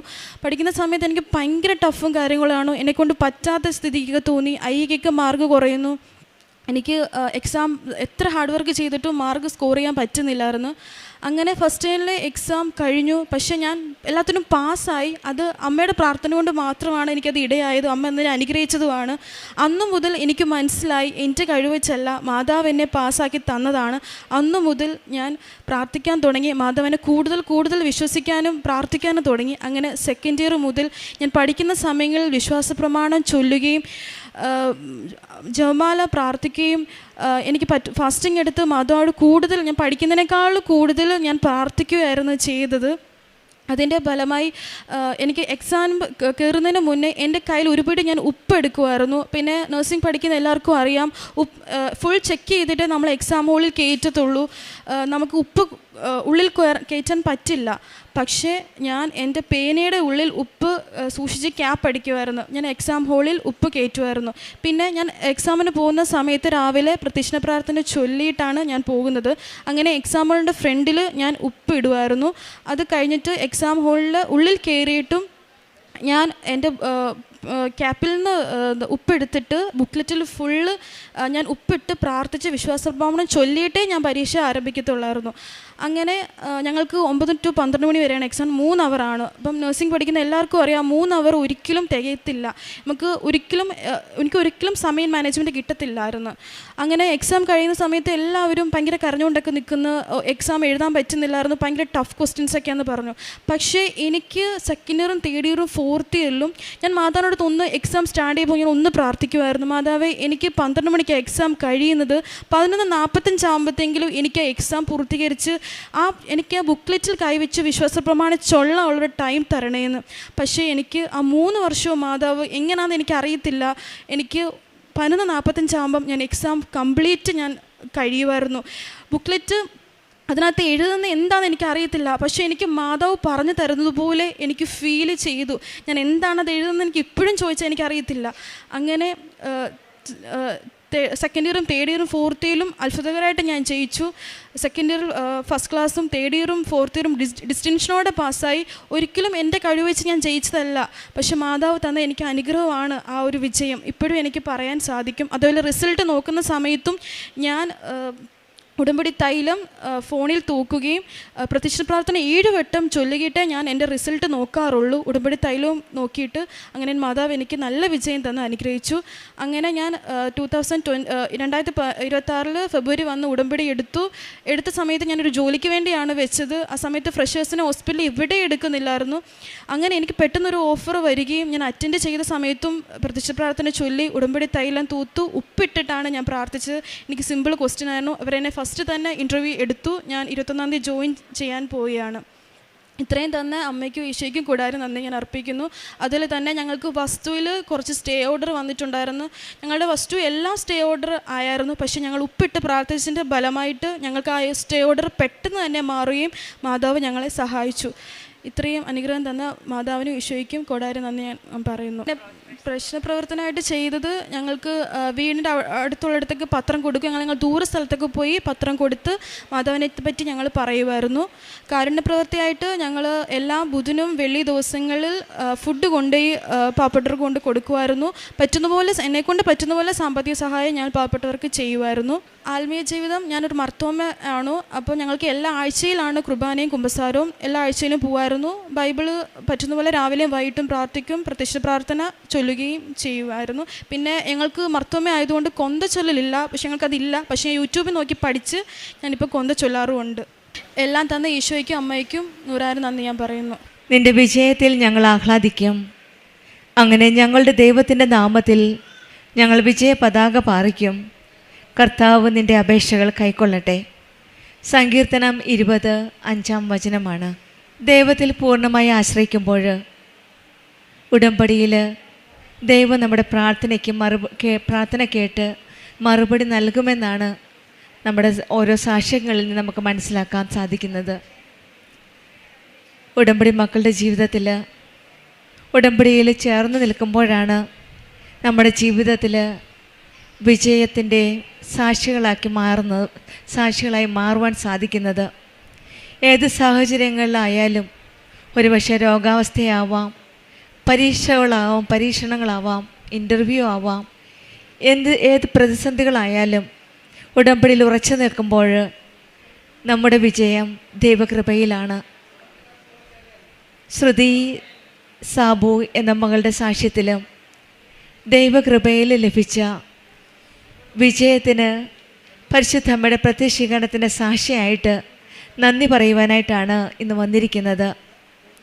ഈ മകള് ആദ്യമായി ഉടമ്പടി എടുത്തത് കുടുംബത്തിലെ അമ്മയാണ് ഉടമ്പടി എടുത്തത്.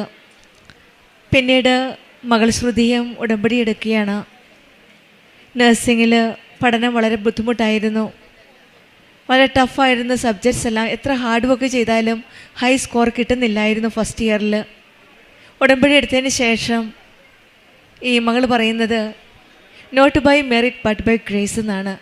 എൻ്റെ മെറിറ്റിലല്ല, ദൈവത്തിൻ്റെ കൃപയിൽ എനിക്ക് സെക്കൻഡ് ഇയറും തേർഡ് ഇയറും ഫോർത്ത് ഇയറും ഡിസ്റ്റിങ്ഷോടെ പാസ്സാവാൻ സാധിച്ചു എന്നാണ്.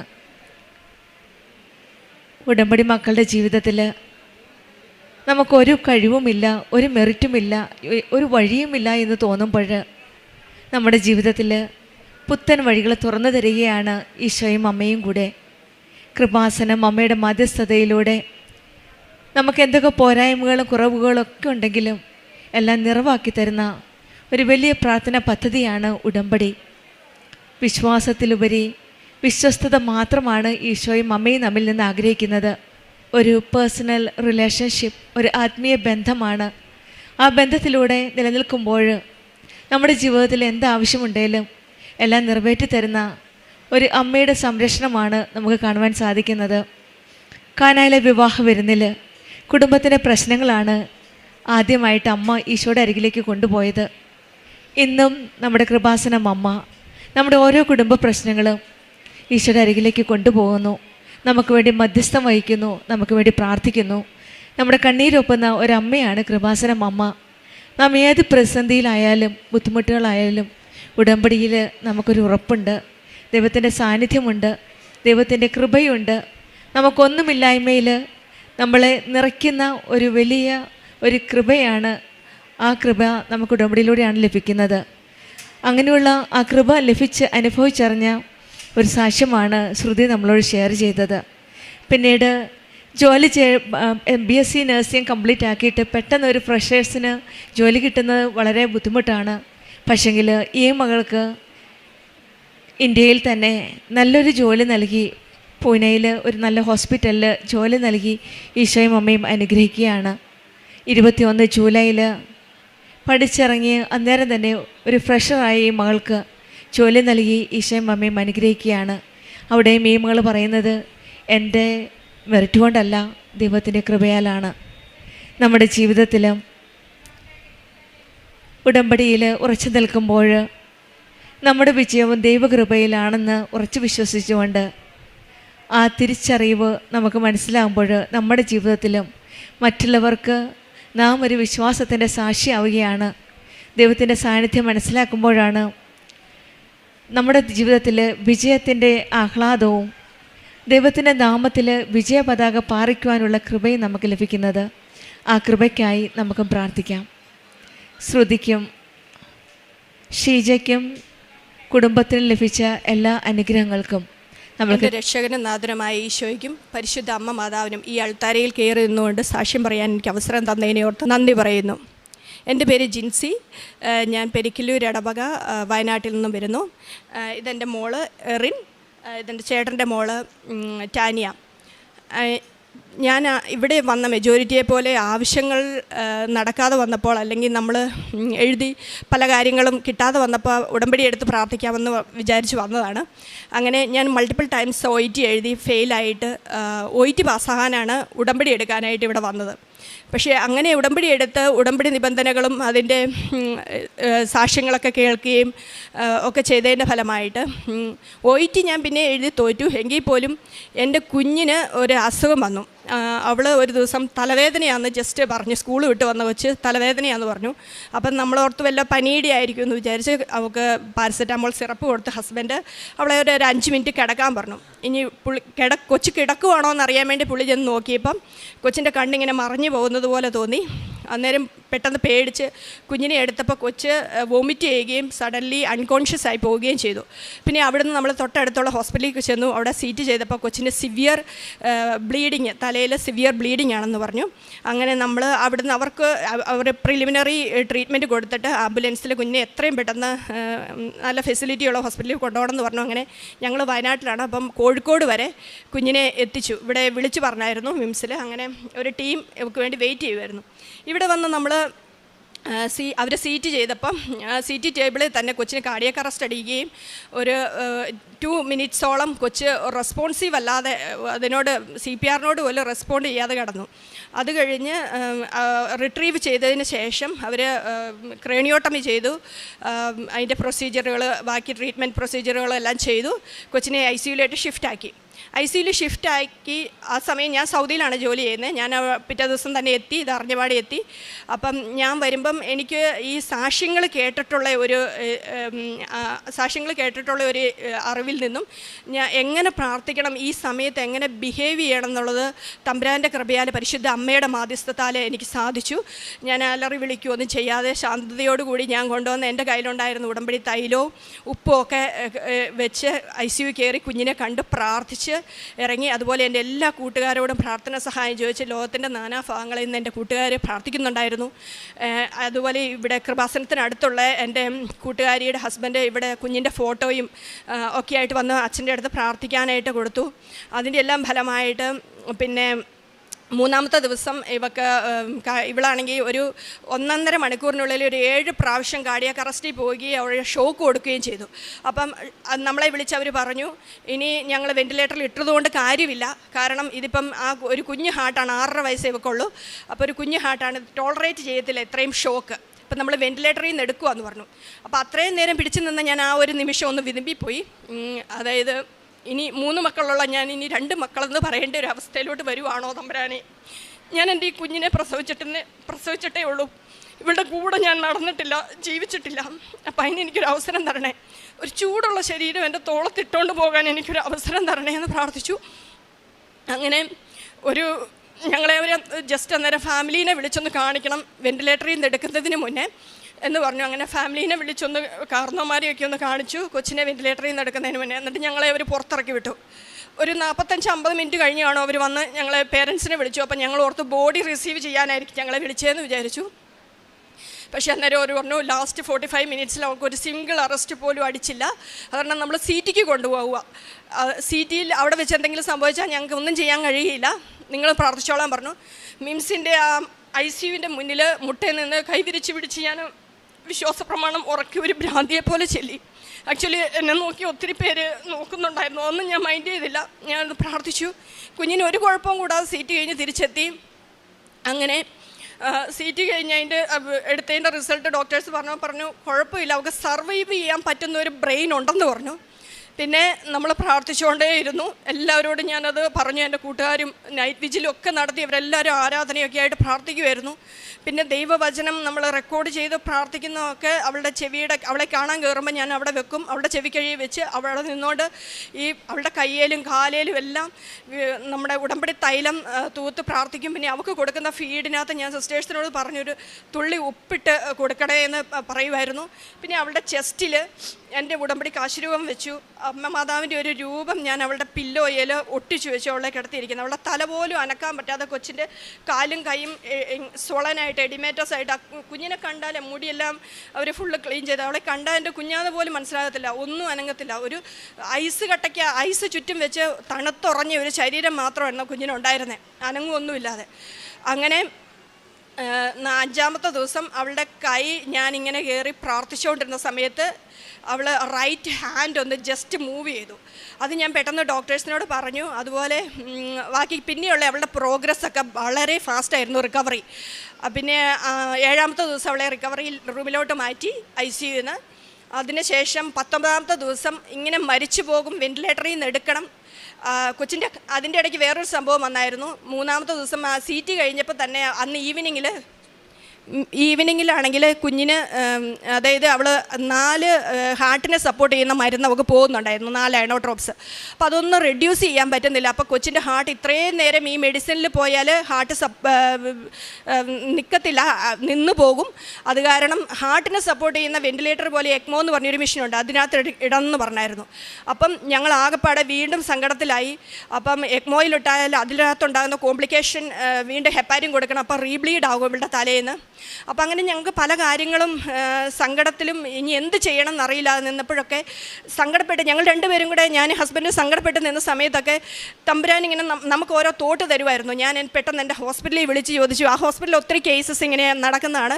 അപ്പോൾ എനിക്ക് കറക്റ്റ് കാർഡിയാക് ICUവിലെ ഡോക്ടറെ കിട്ടി. ഡോക്ടർ ഇവിടെ സംസാരിച്ചു. അങ്ങനെ ആ കാര്യങ്ങളെല്ലാം തമ്പുരാൻ ഇങ്ങനെ ക്രമീകരിക്കും. ഞങ്ങൾ എന്ത് ചെയ്യണമെന്ന് ഇങ്ങനെ അറിയില്ല നിന്ന സമയത്ത് ആ ഡോക്ടർ പറഞ്ഞൊരു കാര്യം ഞാൻ എപ്പോഴും ഓർക്കുവാണ്. ഇപ്പോൾ ഇത് എൻ്റെ മോളാണെങ്കിൽ ഞാൻ എടുക്കുന്ന ഡിസിഷൻ മരുന്നുകൊണ്ട് പോട്ടെ എന്ന് പറയുമെന്ന് പറഞ്ഞു. അത് എനിക്ക് വേണ്ടുന്ന ഒരു മറുപടിയായിരുന്നു, ഞാൻ അവിടെ എന്താണ് പറയേണ്ടതെന്നുള്ളത്. അപ്പോൾ തമ്പുരാൻ അതെല്ലാം നമ്മളെ ആ ആൾക്കാരെ വിളിക്കാനും അവരെല്ലാം കണക്റ്റഡ് ആവാനും ഒക്കെ തമ്പുരാൻ്റെ കൃപയും പ്രാർത്ഥനയും ഒന്നുകൊണ്ട് മാത്രമാണ് സാധിച്ചത്. പിന്നെ അതിനുശേഷം ഇവൾ 19-ാമത്തെ ദിവസം ഡിസ്ചാർജായി. 6 months to 1 year എടുക്കും. ഇവൾ പാരലൈസ്ഡ് ആയിട്ടാണ് നമുക്ക് കിട്ടുന്നത്. അതായത് തുപ്പൽ പോലും ഇറങ്ങിയല്ല, കൊച്ചിൻ്റെ മുഴുവൻ പാരലൈസ്ഡ് ആയി കിടക്കുന്നു, സംസാരിക്കാൻ പറ്റത്തില്ല, ഒന്നും ഫോക്കസ് ചെയ്യാൻ പറ്റത്തില്ല, എല്ലാം ട്യൂബിൽ കൂടിയൊക്കെയാണ് ഫീഡ് പോയിക്കൊണ്ടിരിക്കുന്നത്. അങ്ങനെ കിട്ടിയ കുഞ്ഞ് ഡിസംബർ ആയപ്പോഴത്തേനും, ജൂലൈ 22-ന് സംഭവിച്ചു. ഡിസംബർ ആയപ്പോഴത്തേനും അവളുടെ ബർത്ത്ഡേ ഡിസംബർ 12-ന് അവൾ നടന്നു. ദൈവകൃപയാൽ ഈ ഉടമ്പടി തൈലം അവർ നമ്മളോട് പറഞ്ഞു പിന്നെ ഫിസിയോതെറാപ്പി ചെയ്യണമെന്ന്. ഞങ്ങൾ ഒരു മാസത്തോളം ഫിസിയോതെറാപ്പി ചെയ്തു. കാരണം കൊച്ച് ഭയങ്കര റെസിസ്റ്റൻ്റ് ആയിരുന്നു അവർ വരുമ്പോൾ തന്നെ. അപ്പം പിന്നെ ബാക്കിയുണ്ടായിരുന്നത് അമ്മ എന്നും ഇവളുടെ കാലേലും കയ്യേലും നെറ്റിയേലും എല്ലാം ഈ ഉടമ്പടി തൈലം ഉപയോഗിച്ച് പ്രാർത്ഥിച്ച് ഉപ്പിട്ട് കുഞ്ഞിന് കൊടുക്കുന്ന എല്ലാ ഭക്ഷണത്തിലും ഉപ്പിട്ട് കൊടുക്കുമായിരുന്നു. പിന്നെ നമ്മൾ പ്രാർത്ഥനകൾ കണ്ടിന്യൂ ചെയ്തുകൊണ്ടിരുന്നു. ഇത് മാത്രമായിരുന്നു നമ്മളിവർക്ക് ചെയ്ത ട്രീറ്റ്മെൻറ്റ്. ഇന്ന് നമ്മൾ മിടുക്കിയായിട്ട് നിൽക്കുന്നു. പിന്നെ ഇത് പറയാൻ ഇച്ചിരി താമസിച്ചു പോയി, അതിന് ഞാൻ ദൈവത്തോട് ഈശോയോട് മാപ്പ് ചോദിക്കുന്നു. അതുപോലെ അടുത്തതെന്ന് പറഞ്ഞാൽ ഞാൻ ആദ്യം പറഞ്ഞതുപോലെ ഞാൻ OIT എഴുതാനായിട്ടായിരുന്നു ഈ ഉടമ്പടി എടുത്തത്. ഞാൻ മൾട്ടിപ്പിൾ ടൈംസ് എഴുതി, ഫെയിലിയറായി. ഇവിടെ ആശുപത്രി കിടന്നപ്പോഴാണ് എൻ്റെ ഫൈനൽ എഴുത്തിൻ്റെ റിസൾട്ട് വന്നത്. ഞാൻ പാസ്സായി. പിന്നെ എൻ്റെ ന്യൂസിലാൻഡ് സ്കോറായിരുന്നു കിട്ടിയത്. ന്യൂസിലാൻഡ് പ്രോസസ്സിങ്ങിലെല്ലാം മാതാവിൻ്റെ എനിക്ക് എല്ലാ സംഭവങ്ങളും, അതായത് എൻ്റെ ക്യാപ് കോഴ്സിൻ്റെ അഡ്മിഷനും എൻ്റെ ഓഫർ ലെറ്റർ എല്ലാം കിട്ടിയത് ഈ ചൊവ്വാഴ്ചത്തെ ഒന്നെങ്കിൽ ധ്യാനം കഴിയുമ്പോൾ അല്ലെങ്കിൽ ധ്യാനത്തിന് തൊട്ട് മുന്നേ. അപ്പം എനിക്ക് ആ ഒരു ഡേറ്റ് എപ്പോഴും ഈ ചൊവ്വാഴ്ച എന്നുള്ളത് എൻ്റെ ജീവിതത്തിൽ, അതായത് ഇപ്പോൾ കിട്ടിയ ജോലിയിലാണെങ്കിലും ഇപ്പം ഞാൻ ഇനിയും പ്രോസസ്സിങ് ക്യാപ് കോഴ്സെല്ലാം നല്ല രീതിയിൽ കഴിഞ്ഞു വരാൻ സാധിച്ചു. പിന്നെ അത് കഴിഞ്ഞ് ഓസ്ട്രേലിയയിലേക്ക് ഞാൻ കൺവേർട്ട് ചെയ്തു എൻ്റെ രജിസ്ട്രേഷൻ. കഴിഞ്ഞ് ഓസ്ട്രേലിയയിൽ ഇൻ്റർവ്യൂ അറ്റൻഡ് ചെയ്തു. അവിടെ ഇൻ്റർവ്യൂ അറ്റൻഡ് ചെയ്ത് അതും എനിക്ക് ഓഫർ ലെറ്റർ വന്നതും അത് അവരുടെ ഒഫീഷ്യൽ ലെറ്റർ വന്നപ്പോഴാണ് ഞാൻ നോക്കുന്നത്. അതും ഒരു ചൊവ്വാഴ്ച തന്നെയായിരുന്നു. അപ്പോൾ എല്ലാ കാര്യങ്ങളും എൻ്റെ ജീവിതത്തിൽ സംഭവിച്ചത് ഈ ചൊവ്വാഴ്ച ദിവസങ്ങളിൽ എനിക്ക് അതായത് എൻ്റെ ജീവിതത്തിൽ ഇമ്പോർട്ടൻ്റ് ആയിട്ടുള്ള എല്ലാം സംഭവിച്ചേക്കുന്നത്. അങ്ങനെ ഇപ്പം ഞാൻ ഇവിടെ ആദ്യം ഉടമ്പടി എടുത്തപ്പോൾ ചുമ്മാ വെച്ച ഒരു നിയോഗമായിരുന്നു. നടക്കുമോ ഇല്ലയോ എന്നറിയത്തില്ലാത്ത ഓസ്ട്രേലിയയിലൊരു RN ആകുക എന്നുള്ളത്. അതെങ്ങനെ നടക്കുമെന്ന് അന്ന് എനിക്ക് പ്ലാനില്ലായിരുന്നു. പക്ഷേ ദൈവം അത് ക്രമീകരിച്ചു. ഇന്ന് ഞാൻ ഓസ്ട്രേലിയയിൽ എനിക്ക് RN രജിസ്ട്രേഷൻ കിട്ടി. PR കൂടി ഞങ്ങളുടെ ഫുൾ ഫാമിലി പോകാൻ ദൈവം ഞങ്ങളെ അനുവദിച്ചു. അപ്പം ഞങ്ങളിവിടെ ഒരുമിച്ച് എല്ലാവരും കൂടെ വന്ന് നിന്ന് സാക്ഷ്യം പറയണമെന്നാണ് വിചാരിച്ചത്. പക്ഷേ ഹസ്ബൻഡിന് കഴിഞ്ഞ ആഴ്ച ഒരു ചെറിയ ആക്സിഡൻറ്റ് സംഭവിച്ചത് കാരണം എനിക്ക് 3 മക്കളാണുള്ളത്, ഇവള് രണ്ടാമത്തെ ആളാണ്. അപ്പം ഞങ്ങൾ 5 പേരും കൂടെ വന്ന് നിന്ന് സാക്ഷ്യം പറയാൻ ആഗ്രഹിച്ചിട്ട് ഒരു ചെറിയ തടസ്സം, ഒരു ആക്സിഡൻറ്റ് വന്നു. പുള്ളിക്ക് വരാൻ പറ്റിയില്ല, ബാക്കി കുഞ്ഞുങ്ങളെയും കൊണ്ടുവരാൻ പറ്റിയില്ല. അപ്പം ദൈവകൃപയാൽ ഇവിടെ വന്ന് നിങ്ങളുടെ എല്ലാവരുടെയും മുന്നിൽ എനിക്ക് ദൈവം എൻ്റെ കഴിവിനാലല്ല, ദൈവത്തിൻ്റെ കൃപയാൽ ഈശോ നേടിത്തന്ന ഇത് സാക്ഷ്യപ്പെടുത്താൻ അവസരം തന്നതിന് ഞാൻ നന്ദി പറയുന്നു. പിന്നെ ഈ സാക്ഷ്യവും ഞാൻ ഇപ്പം പറയാതെ അടുത്ത പ്രാവശ്യത്തേക്ക് മാറ്റി വെച്ചതാണ്. അപ്പം ഞാൻ ഇന്നലെ കുമ്പസാരിച്ച സമയത്ത് ഞങ്ങളുടെ അച്ഛനോട് പറഞ്ഞു, അച്ഛാ ഞാനിങ്ങനെ ഇപ്പം വന്ന് ഈ സാക്ഷ്യം ഇങ്ങനെ മാറ്റി മാറ്റി വെച്ചേക്കുക, പറയാതെ ഈ ഒന്നിച്ച് പറയാം ഇത്രയും ദൂരം വരണ്ടേ എന്ന് വിചാരിച്ചു. അപ്പോൾ അച്ഛനോട് പറഞ്ഞപ്പോൾ അച്ഛൻ പറഞ്ഞു എന്താണ് കാരണം എന്ന് ചോദിച്ചു. അപ്പം ഞാനൊന്ന് ഒരുങ്ങിയില്ല. ഇത് പലരും ഫേസ് ചെയ്യുന്ന കാര്യം തന്നെയായിരിക്കും. ഞാനൊന്ന് ആത്മീയമായിട്ട് ഒരുങ്ങിയില്ല പറയാനായിട്ട്. അതുപോലെ ഇങ്ങനെയൊക്കെ സാഹചര്യങ്ങളുണ്ടെന്ന് പറഞ്ഞു. അപ്പം അച്ഛൻ പറഞ്ഞു, നീ ആത്മീയമായി ഒരുങ്ങിയിട്ടോ നിൻ്റെ യോഗ്യത കൊണ്ടാണോ നിനക്ക് കൃപ ലഭിച്ചതെന്ന് ചോദിച്ചു. അപ്പം ഞാൻ ചിന്തിച്ചു, അത് കാരണം എത്രയും താമസിക്കാതെ പോയി സാക്ഷ്യപ്പെടുത്താൻ പറഞ്ഞു. ഇന്നലെ രാവിലത്തെ കുമ്പസാരത്തിൻ്റെ പുറത്താണ് ഇന്നലെ വൈകുന്നേരം വണ്ടി കയറി ഇന്നിവിടെ വന്ന് സാക്ഷ്യം പറയാൻ സാധിച്ചത്. ദൈവത്തിനും അമ്മ മാതാവിനും 1000 നന്ദി പറഞ്ഞുകൊണ്ട് എൻ്റെ സാക്ഷി ഇവിടെ സമർപ്പിക്കുന്നു. യെശയ്യാ പ്രവാചകൻ്റെ പുസ്തകം 41-ാം അധ്യായം 10-ാം വാക്യം. ഭയപ്പെടേണ്ട, ഞാൻ നിന്നോട് കൂടെയുണ്ട്. സംഭ്രമിക്കേണ്ട, ഞാനാണ് നിൻ്റെ ദൈവം. ഞാൻ നിന്നെ ശക്തിപ്പെടുത്തുകയും സഹായിക്കുകയും ചെയ്യും. എൻ്റെ വിജയകരമായ വലത്ത് കൈകൊണ്ട് ഞാൻ നിന്നെ താങ്ങി നിർത്തും. പരിശുദ്ധ അമ്മയുടെ പ്രത്യക്ഷീകരണ സാക്ഷിയായിട്ട് ജിൻസി ബേബി വയനാട് തൻ്റെ അനുഭവ സാക്ഷി നമുക്ക് മുമ്പിൽ പങ്കുവെക്കുകയായിരുന്നു. തനിക്ക് OET പാസ്സാകുവാനും ന്യൂസിലൻഡ് പ്രോസസ്സിങ് സക്സീഡാകുവാനും അതുപോലെ തന്നെ ഓസ്ട്രേലിയ PR ലഭിക്കുകയും ചെയ്തു. എന്നാൽ ഇതിനേക്കാളുപരി പരിശുദ്ധ അമ്മയുടെ ഒരു അനുഗ്രഹമാണ് ഇവരുടെ മകളെ ദൈവം തിരിച്ചു നൽകിയത്. തലവേദനയോട് തുടർന്നുകൊണ്ട് അതുപോലെ തന്നെ സിവിയറായിട്ടുള്ള ബ്ലീഡിങ്ങോടുകൂടി ഹോസ്പിറ്റലിലേക്ക് പോകുമ്പോഴും അതിനെ തുടർന്നുണ്ടായ ബുദ്ധിമുട്ടുകളും അത് വെന്റിലേറ്റർ വരെയൊക്കെ ചെല്ലുന്ന സാഹചര്യത്തുമ്പോഴും നമുക്കത് ജിൻസിയുടെ വാക്കിൽ നമുക്കത് പൂർണ്ണമായിട്ട് മനസ്സിലാവുന്നുണ്ടായിരുന്നു. എത്രമാത്രം പ്രത്യാശയോടുകൂടിയാണ് ഈ കടന്നുപോയ ബുദ്ധിമുട്ടിനെ അവർ നേരിട്ടെന്നുള്ളത്. കാരണം തൻ്റെ ജോലി സ്ഥലത്ത് നിന്ന് തിരിച്ചു വരുമ്പോഴും സാക്ഷ്യം കേൾക്കുകയും ആ സാക്ഷ്യത്തിൽ എപ്രകാരം ഈ ഒരു സാഹചര്യത്തോട് എപ്രകാരം എൻ്റെ ജീവിതത്തോടും പ്രാർത്ഥനയും കൂടെയൊക്കെ ചേർക്കണമെന്നുള്ള ഒരു ആത്മധൈര്യം തന്നെയാണ് ഈ മകളോടൊപ്പം ഈ അമ്മ ചേരുകയും ഉടമ്പടി നേർച്ച വസ്തുക്കളുമൊക്കെ വിശ്വാസത്തോടു കൂടി അത് പൂർണ്ണമായിട്ട് ഉറച്ച വിശ്വാസത്തോടു കൂടിയൊക്കെ അത് ഉപയോഗിക്കുവാനൊക്കെ ആയിട്ട് സാധിക്കുക ചെയ്തത്. ഈ അമ്മയുടെ വാക്ക് നമുക്ക് മനസ്സിലാക്കാൻ സാധിക്കുന്നുണ്ട്. ഒരു തണുത്ത ശരീരത്തോട് ചേർത്ത് പിടിക്കുമ്പോൾ ഉണ്ടാകുന്നൊരു അനുഭവം, പക്ഷേ തുടർന്ന് പരിശുദ്ധ അമ്മ കൂടെ ഉണ്ടാകുന്നുള്ളതും പരിശുദ്ധ അമ്മയുടെ വലിയൊരു ഇടപെടൽ ഈ മകളിലേക്ക് ജീവിതത്തിൽ ഉണ്ടാകുമ്പോഴാണ് മറ്റ് കാര്യങ്ങളിലേക്കൊക്കെ ഈ മകളുടെ ശരീരത്തെ അത് റെസ്പോൺസ് ചെയ്യുവാനും തിരിച്ച ഒരു ജീവശരീരമായിട്ട് ഇവർക്ക് ഈ മകളെ എറിയൽസയെ തിരിച്ച് നൽകുകയൊക്കെ ചെയ്യുന്നത്. അത് പരിശുദ്ധ അമ്മയുടെ വലിയൊരു അനുഭവവും പരിശുദ്ധ അമ്മയുടെ വലിയൊരു ഇടപെടൽ തന്നെയാണ് ഈ കുടുംബത്തിൽ പരിശുദ്ധ അമ്മ കാട്ടുകയൊക്കെ ചെയ്തത്. അത് പൂർണ്ണമായിട്ട് ഉടമ്പടിയോട് ചേർന്നുള്ള വിശ്വാസവും പ്രാർത്ഥന ജീവിതവും അതോടൊപ്പം തന്നെ ഉടമ്പടി തൈലമാണെങ്കിലും ഉടമ്പടി നേർച്ച വസ്തുക്കളാണെങ്കിലും എത്രമാത്രം വിശ്വാസത്തോടു കൂടി അത് പൂർണ്ണമായിട്ടും പരിശുദ്ധ അമ്മയിൽ ഈ കുടുംബം ശരണപ്പെട്ടു എന്നതാണ് നമുക്കത് പൂർണ്ണമായിട്ട് മനസ്സിലാക്കുവാനായിട്ട് സാധിക്കുകയും ചെയ്യുന്നത്. നമുക്ക് പ്രാർത്ഥിക്കുകയും ചെയ്യാം. ഇനി മുമ്പോട്ടുള്ള ജീവിതത്തിൽ പരിശുദ്ധ അമ്മ ഇവരെ പ്രത്യക്ഷീകരണ സാക്ഷിയായിട്ട് മാറ്റട്ടെ എന്ന് നമുക്ക് പ്രാർത്ഥിക്കുകയും ചെയ്യാം. ഒപ്പം നമ്മളെയും ഈ അനുഭവങ്ങൾ കേൾക്കുമ്പോൾ പരിശുദ്ധ പ്രത്യക്ഷീകരണ സാക്ഷിയായിട്ട് നമ്മളെയും ഈ അൾത്താരയിൽ ഉയർത്തട്ടെ. 1000 നന്ദി. അമ്മയുടെ പ്രത്യക്ഷീകരണത്തിന് എന്നെ സാക്ഷിയാക്കി മാറ്റിയതിൽ ഞാൻ ഒരുപാട് നന്ദി പറയുന്നു. ഞാൻ ആദ്യമായിട്ട് കൃപാസനത്തിൽ വരുന്നത് 2024 ഒരു മെയ് മാസത്തിലാണ്. അന്ന് എൻ്റെ മമ്മിയും അനിയത്തി ഒക്കെ ആയിട്ടാണ് ഞാൻ ഇവിടെ വന്നത്. അന്നിവിടെ തിരക്കൊക്കെ കാരണം എനിക്ക് ഭയങ്കര മടിയായിരുന്നു. ഞാൻ അമ്മയ്ക്കും അനിയത്തിക്കും ബുദ്ധിമുട്ടൊന്നുമില്ല ഇവിടെ ഇരുന്ന് പ്രാർത്ഥിക്കാം. പക്ഷേ എനിക്ക് ഭയങ്കര ഇങ്ങനെ തിരക്കൊക്കെ കാരണം ഞാൻ വേഗം വീട്ടിൽ പോവാ, ഇവിടെ ഭയങ്കര തിരക്കല്ലേ പോവുക. എനിക്ക് ഡിഗ്രിയുടെ എക്സാം കഴിഞ്ഞ് വൈവക്ക് അറ്റൻഡ് ചെയ്യണ പഠിക്കാനൊക്കെ ഉള്ളതുകൊണ്ട് ഞാൻ വേഗം പോകാമെന്നൊക്കെ പറഞ്ഞ് ഇവിടെ നിന്ന് വേഗം പോയി. അപ്പോൾ വീട്ടിൽ ചെന്നപ്പോൾ മമ്മി എൻ്റെ അടുത്ത് എന്തിനീ ഇത്ര ധൃതി പിടിക്കണ, പയ്യൊക്കെ പോയാൽ പോരെ എന്നൊക്കെ ചോദിച്ചപ്പോൾ ഞാൻ എന്തൊരു തിരക്കാണ് അവിടെ, ഞാൻ ഇനി അങ്ങോട്ട് വരില്ല, എനിക്ക് ഭയങ്കര തിരക്കൊക്കെ കാണാൻ എനിക്ക് ബുദ്ധിമുട്ടായിരുന്നു ഇവിടെ നിൽക്കാമെന്ന് പറഞ്ഞാൽ ഇനി ഞങ്ങൾ ഇങ്ങനെ വരില്ല എന്നൊക്കെ പറഞ്ഞ് ഞാൻ പോയത്. പക്ഷെ അത് ഞാൻ അപ്പോഴത്തെ ഒരു മമ്മിയുടെ അടുത്ത് ജയിക്കാൻ വേണ്ടിയിട്ട് ഞാൻ പറഞ്ഞതല്ലാണ്ട് ഞാൻ ഇവിടെ ശരിക്കും വരാണ്ടിരിക്കാൻ വേണ്ടി പറഞ്ഞതല്ലായിരുന്നു. അങ്ങനെ ആ ടൈമിൽ ഡിഗ്രിയുടെ എക്സാം കഴിഞ്ഞ് എൻ്റെ അനിയത്തി 12th ഫുൾ A+ഓടെയൊക്കെ പാസ്സായി. എനിക്ക് ഡിഗ്രി ആണെങ്കിൽ A ഗ്രേഡോടെ ഞാൻ പാസ്സായി. അന്നൊന്നും ഒരു കുഴപ്പമുണ്ടായില്ല. പിന്നീട് ഞാൻ 2024 തന്നെ CMA എന്ന് പറഞ്ഞിട്ടൊരു പ്രൊഫഷണൽ കോഴ്സിന് ജോയിൻ ചെയ്ത്. CMA USA ആണ് ഞാൻ എടുത്തത്. അപ്പോൾ അതിനത്യാവശ്യം പൈസയൊക്കെ ഉള്ള ഒരു കോഴ്സ് ആയതുകൊണ്ട് എല്ലാ എക്സാമും ഫസ്റ്റ് അറ്റംപ്റ്റിൽ പാസ്സാവണം എന്നായിരുന്നു എൻ്റെ ആഗ്രഹം. അങ്ങനെ ജൂണിലാണ് ഞാൻ കോഴ്സിന് ജോയിൻ ചെയ്യണത്. ടെൻഷൻ കാണാൻ ഞാൻ ജാനുവരി ഫെബ്രുവരി വിൻഡോ സ്കിപ്പ് ചെയ്ത് മെയ് ജൂൺ വിൻഡോയിലേക്ക് ഞാൻ ഡേറ്റ് എടുത്ത് മെയ് 28 ഞാൻ ഡേറ്റ് എടുത്ത് മെയ് മാസം ഫസ്റ്റ് വീക്ക് ഒരു 4th ഒക്കെ ആയപ്പോൾ മമ്മിയും ആൻറ്റിമാരൊക്കെ ഇവിടെ വരാൻ വേണ്ടി ഇരുന്നായിരുന്നു. അപ്പോൾ എനിക്ക് മടിയുള്ള കാരണം എന്നെ വിളിച്ചില്ല. കാരണം ഞാൻ എക്സാം എടുത്തിരിക്കണോണ്ട് ഞാൻ വരില്ല എന്ന് വിചാരിച്ച് മമ്മിയും അനിയത്തിയും കൂടി ഇവിടെ വന്ന് ഞാൻ എൻ്റെ ആവശ്യമൊക്കെ ഇവിടെ മമ്മിയുടെ അടുത്ത് എഴുതി കൊടുത്താണ് വിട്ടത്, അമ്മയുടെ അടുത്ത് ഇടാൻ വേണ്ടിയിട്ട്. അങ്ങനെ ഞാൻ എക്സാമിന് വേണ്ടി പഠിച്ച് മെയ് 28 ഞാൻ ആ സമയത്ത് കോഴിക്കോട് ട്രിവാൻഡ്രമാണ് സെൻറ്റർ ഉള്ളത്. അപ്പോൾ ഞാൻ കോഴിക്കോടാണ് ഡേറ്റ് എടുത്തിരുന്നത്. അപ്പോൾ മെയ് 27 നമുക്ക് പോകണം. മെയ് 28 ഉച്ചക്ക് 1:30 ഞങ്ങളുടെ എക്സാം തന്നെ. അങ്ങനെ മെയ് 28 പ്രാർത്ഥിച്ചൊരുങ്ങി ഞാനും എൻ്റെ ഫ്രണ്ടും ഉണ്ടായി. ഞങ്ങൾ രണ്ടുപേരും കൂടി എക്സാമിന് പോയി. 100 MCQs 3 മണിക്കൂറിൽ കംപ്ലീറ്റ് ചെയ്യണം. അതും 50 എണ്ണം കറക്റ്റ് ആയാലാണ് നെക്സ്റ്റ് വിൻഡോ ഓപ്പൺ ആയി വരുള്ളൂ. അത് essay വിൻഡോ ആണ്. അപ്പോൾ എൻ്റെ ആദ്യത്തെ ആവശ്യം എന്ന് പറഞ്ഞാൽ എനിക്ക് essay ഓപ്പൺ ആയി കിട്ടണം എന്നുള്ളത് മാത്രമേ, എനിക്ക് എക്സാം എങ്ങനെയായാലും essay ഓപ്പൺ ആയി കിട്ടണം എന്നായിരുന്നു എൻ്റെ ആഗ്രഹം. അങ്ങനെ 100 MCQs 3 മണിക്കൂറിൽ ഞാൻ പയ്യെ ഇരുന്ന് വന്നപ്പോഴേക്കും 60 ക്വസ്റ്റ്യൻ ആയപ്പോൾ എൻ്റെ 60 ക്വസ്റ്റ്യൻ ആയപ്പോഴേക്കും 3 മണിക്കൂറിൽ ഏകദേശം അരമണിക്കൂർ ഇനി എനിക്ക് ബാക്കിയുള്ളൂ. അരമണിക്കൂർ 3/4 മണിക്കൂർ എനിക്കിനി ബാക്കിയുള്ളൂ.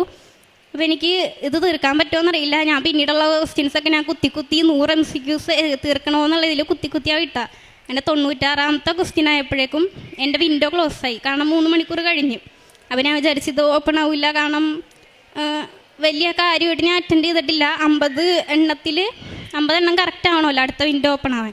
അങ്ങനെ 3 മണിക്കൂർ കഴിഞ്ഞ് ഞാൻ ഇങ്ങനെ ഇരിക്കണേ നോക്കിയപ്പോൾ അടുത്ത വിൻഡോ എൻ്റെ ഓപ്പണായി. എങ്ങനെയോ എൻ്റെ 50 എണ്ണം കറക്റ്റായി. അടുത്ത വിൻഡോ എനിക്ക് ഓപ്പണായി വന്ന് അത് essay വിൻഡോയാണ്. എനിക്ക് essay പഠിച്ചൊരു ക്വസ്റ്റ്യൻ പോലും വന്നില്ലെങ്കിലും എനിക്ക് essay ഓപ്പൺ ആയതിൻ്റെ സന്തോഷമായിരുന്നു ആ സമയത്ത്. ഞാൻ essay ഞാൻ പഠിച്ച് വരാത്തതിലുള്ള വിഷമം ഉണ്ടെങ്കിലും ഇപ്പോൾ എക്സാം കഴിഞ്ഞിറങ്ങുമ്പോൾ വീട്ടുകാരുടെ അടുത്ത് പറയുമ്പോൾ അവർക്ക് essay ഓപ്പൺ ആയതിൻ്റെ സന്തോഷമായിരുന്നു. പക്ഷേ ഈ essay ഓപ്പൺ ആയാലും നമ്മൾ ഈ എക്സാം ഫെയിലാവാനും പാസ്സാകാനും അത് ആ ക്രൈറ്റീരിയ ഒക്കെ ഒത്തു വന്നാലേ നമ്മൾ പാസ്സായി പോകുള്ളൂ. അങ്ങനെ എക്സാം കഴിഞ്ഞ് അവിടെ നിന്ന് തിരിച്ചു വന്ന്. പക്ഷേ എക്സാം ഇത്ര ടഫായിട്ടും ഞാൻ പാസ്സാകും എന്ന് എന്നെ ഉറച്ച് വിശ്വസിച്ചു, പ്രാർത്ഥിച്ചു. ഞാൻ പ്രാർത്ഥിക്കാൻ മടിയുള്ള ആളൊന്നുമല്ല, എന്നാലും മാതാവിൻ്റെ അടുത്ത് ഞാൻ സ്പെഷ്യലായിട്ട് ഇങ്ങനെ പ്രാർത്ഥിക്കാറില്ല. ഈശോയോടും എല്ലാവരോടും പ്രാർത്ഥിക്കുന്ന കൂട്ടത്തിൽ ഞാൻ പ്രാർത്ഥിക്കും. കൃപാസന മാതാവിൻ്റെ അടുത്ത് ഇങ്ങനെ സ്പെഷ്യലായിട്ട് ഞാൻ പ്രാർത്ഥിച്ചിട്ടില്ലായിരുന്നു. ആ സമയത്ത് ഞാൻ ഉടമ്പടിയിലല്ല. അങ്ങനെ സാധാരണ essay ഓപ്പൺ ആയി കഴിഞ്ഞാൽ 45 ദിവസം കഴിയുമ്പോഴാണ് റിസൾട്ട് വരുള്ളൂ.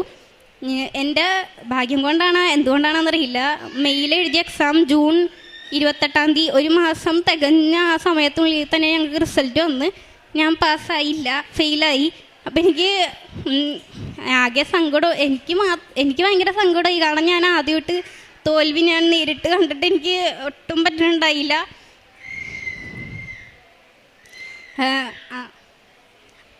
ആ സമയത്ത് എനിക്ക് ഭയങ്കര ഇനി എക്സാം എഴുതണം. കാരണം ഒരു എക്സാമിന് ഏകദേശം 30,000 രൂപ, അതായത് ഒരു 25-26 ആ റേഞ്ചിലാണ് എക്സാം ഫീസ് തന്നെ.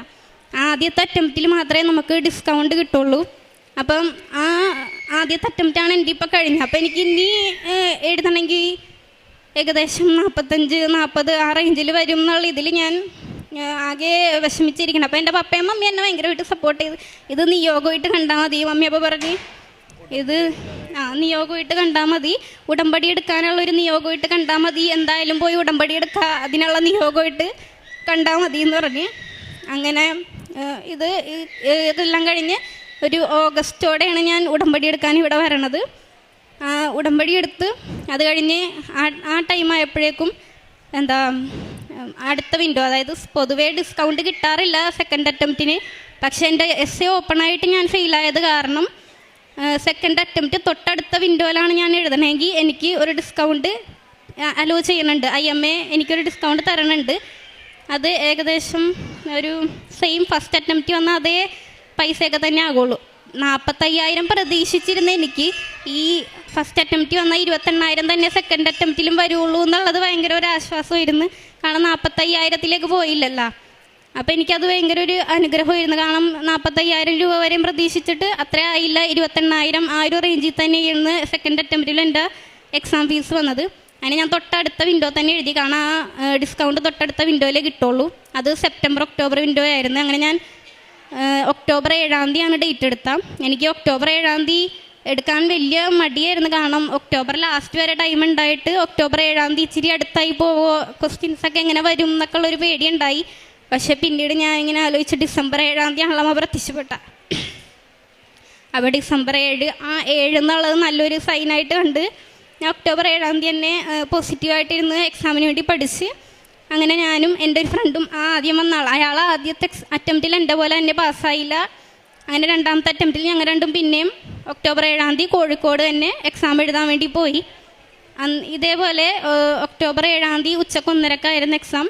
എനിക്ക് രാവിലെ ഇപ്പോൾ ഭയങ്കര ടെൻഷനും ഭയങ്കര ബുദ്ധിമുട്ട് കാര്യങ്ങളൊക്കെ ഇരുന്നു. അപ്പോൾ ഞാൻ മാതാവിൻ്റെ തൈലവും ഉപ്പും കൂടെ കൊണ്ടുപോയിട്ടുണ്ടായിരുന്നു. രാവിലെ എനിക്ക് ഭയങ്കര ഒരു അസ്വസ്ഥതയും കാണാൻ, എനിക്ക് എന്ത് ചെയ്തിട്ടും ബുദ്ധിമുട്ട് മാറണില്ല. ഞാൻ അമ്മയുടെ ഉപ്പ് എടുത്തിട്ട് എനിക്ക് ഉച്ചക്ക് എക്സാം ഉള്ളത്, അപ്പോൾ രാവിലെ ഉപ്പെടുത്ത് നാക്കിൽ വെച്ചിട്ട് ഇതെനിക്ക് വയറ്റിലെത്തണ മുമ്പ് എൻ്റെ അസ്വസ്ഥത മാറി കിട്ടണം എന്ന് ഞാൻ പ്രാർത്ഥിച്ച്, അതേപോലെ തന്നെ ആ ഉപ്പ് എൻ്റെ നാക്കിലെത്തി വയറിലെത്തുന്നതിന് മുമ്പ് തന്നെ എൻ്റെ അസ്വസ്ഥത എല്ലാം മാറി കിട്ടി. അങ്ങനെ ഉച്ചക്ക് 1:30 ഞങ്ങൾ എക്സാമിന് വേണ്ടി പോയി. ഞാൻ എക്സാമിന് മുന്നേ പ്രാർത്ഥിച്ച എനിക്ക് ആദ്യത്തെ അറ്റംപ്റ്റിൽ എനിക്ക് ടൈം ഭയങ്കര ഷോർട്ടേജ് ആയിരുന്നു. അപ്പോൾ എനിക്ക് ഈ അറ്റംപ്റ്റിൽ ആദ്യത്തെ 100 MCQ എന്നുള്ളത് 3 മണിക്കൂറിൽ 2.5 മണിക്കൂറിനുള്ളിൽ തന്നെ എനിക്ക് കംപ്ലീറ്റ് ചെയ്യാൻ പറ്റണം എന്നാണ് ഞാൻ പ്രാർത്ഥിച്ചിരുന്നത്. എക്സാം തുടങ്ങി എനിക്ക് ഓരോ ക്വസ്റ്റ്യനും കാണുമ്പോഴും പാടാണ് എളുപ്പമാണ് ഇത് എങ്ങനെയാണെന്നറിയില്ല. ഞാൻ ചെയ്ത് പോകുന്നുണ്ട്. ഓരോ ക്വസ്റ്റ്യൻസിനെ അറ്റൻഡ് ചെയ്യുമ്പോൾ പാടുള്ള ക്വസ്റ്റ്യൻസ് ഉണ്ടാവും, എളുപ്പമുള്ള ക്വസ്റ്റ്യൻസ് ഉണ്ടാവും. എന്നാലും എല്ലാം എനിക്ക് അറ്റൻഡ് ചെയ്ത് പോകാൻ പറ്റുന്നുണ്ടായി. 3 മണിക്കൂറിൻ്റെ എക്സാം എനിക്ക് 2.5 മണിക്കൂർ കൊണ്ട് തന്നെ എനിക്ക് കംപ്ലീറ്റ് ചെയ്യാൻ പറ്റി. എന്നാൽ അരമണിക്കൂർ ഞാൻ അവിടെ തന്നെ വെയിറ്റ് ചെയ്ത്, അതായത് 3 മണിക്കൂർ കംപ്ലീറ്റ് ആവട്ടെ എന്നുള്ള ഇതിൽ ഞാൻ പ്രാർത്ഥിച്ചിട്ടൊക്കെയാണ് ഇരുന്നത്. എക്സാം തുടങ്ങുന്നതിന് മുമ്പാണെങ്കിലും ഞാൻ വിശ്വാസ പ്രമാണം ചൊല്ലും, സ്വർഗസ്നായം എന്ന് പറയുമ്പോൾ എല്ലാം ചൊല്ലും, അമ്മേനോട് പ്രാർത്ഥിക്കും, ഈശോനോട് പ്രാർത്ഥിക്കും. എല്ലാം കഴിഞ്ഞ് എക്സാം തുടങ്ങുള്ളൂ. 3 മണിക്കൂർ കംപ്ലീറ്റ് ആയി കഴിഞ്ഞ് ഇതിനെനിക്ക് എസ് എ ഓപ്പൺ ആകും ഉറപ്പായിരുന്നു. കാരണം അമ്മ എന്നെ കൈവിടില്ല എന്ന് ഞാൻ വിശ്വസിച്ചു. അങ്ങനെ 100 MCQസിൻ്റെ ടൈം കഴിഞ്ഞപ്പോഴേക്കും ഞാൻ വിശ്വസിച്ച പോലെ തന്നെ എൻ്റെ എസ് എ വിൻഡോ ഓപ്പണായി, രണ്ടാമത് ഓപ്പണായി. ഈ പ്രാവശ്യം ഞാൻ പഠിച്ച ക്വസ്റ്റ്യൻസ് തന്നെ എനിക്ക് എസ് എക്ക് വന്നു. ഞാൻ വിചാരിച്ച പോലെ തന്നെ ഞാൻ പഠിച്ച എൻ്റെ ഫ്രണ്ടിനാണെങ്കിൽ ഞങ്ങൾ എക്സാമിന് പോണ മുമ്പ് ഇങ്ങനെ പറഞ്ഞിരുന്നു, നമുക്ക് പഠിച്ചിട്ടുള്ള 12 ക്വസ്റ്റ്യൻസ് നമുക്ക് എഴുതി വെക്കാം, എന്നിട്ട് അത് തന്നെ വരും എന്ന് വിശ്വസിച്ച് നമുക്ക് പഠിക്കാം. പക്ഷേ ഇത് ഞാൻ പറഞ്ഞിട്ട് ഞാൻ മറന്നുപോയി. എൻ്റെ ഫ്രണ്ട് പക്ഷേ അതേപോലെ തന്നെ ആൾ ബൈബിളിൽ എഴുതിയൊക്കെ വെച്ച് പ്രാർത്ഥിച്ച്, ഞാൻ ഇത് വിട്ടുപോയി. പിന്നെ ഞാൻ പ്രാർത്ഥിക്കണമെന്നുണ്ടെങ്കിൽ ഇത് എഴുതി വെക്കാനുള്ള കാര്യം ഞാൻ മറന്നുപോയി. അങ്ങനെ എക്സാമിന് പോണേ മുമ്പാണ് എൻ്റെ ഫ്രണ്ട് ഇങ്ങനെ ഇത് എഴുതി വെച്ച്, അയാൾ ഈ 12 ക്വസ്റ്റ്യൻ മാത്രമേ പഠിക്കണുള്ളൂ, ഞാനാണെങ്കിൽ 12 ക്വസ്റ്റ്യനും പഠിക്കും, ഒപ്പം വേറെയുള്ള ക്വസ്റ്റ്യൻസും പഠിക്കും. അപ്പോൾ എന്നെക്കാളും കൂടുതൽ ഞങ്ങൾ വിചാരിച്ചിരുന്ന ക്വസ്റ്റ്യൻ കിട്ടാൻ ഭാഗ്യം വിശ്വാസം കൊണ്ടും എല്ലാം കൊണ്ടും എൻ്റെ ഫ്രണ്ടിനായിരുന്നുകൊണ്ടായിരിക്കണം.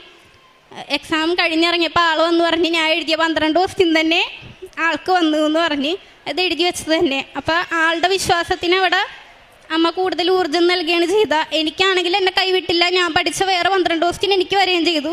ഞങ്ങളങ്ങനെ എക്സാം കഴിഞ്ഞ് തിരിച്ചു പോന്നു. ഒക്ടോബറിൽ എഴുതിയ എക്സാമിൻ്റെ റിസൾട്ട് ഡിസംബർ ആകുമ്പോൾ വരുള്ളൂ. അപ്പോൾ അടുത്ത വിൻഡോയിൽ ഞാൻ പാർട്ട് 2, അതായത് ഇതിൻ്റെ രണ്ടാമത്തെ എക്സാം എഴുതാൻ വേണ്ടിയിരിക്കുന്ന ടൈമാണ്.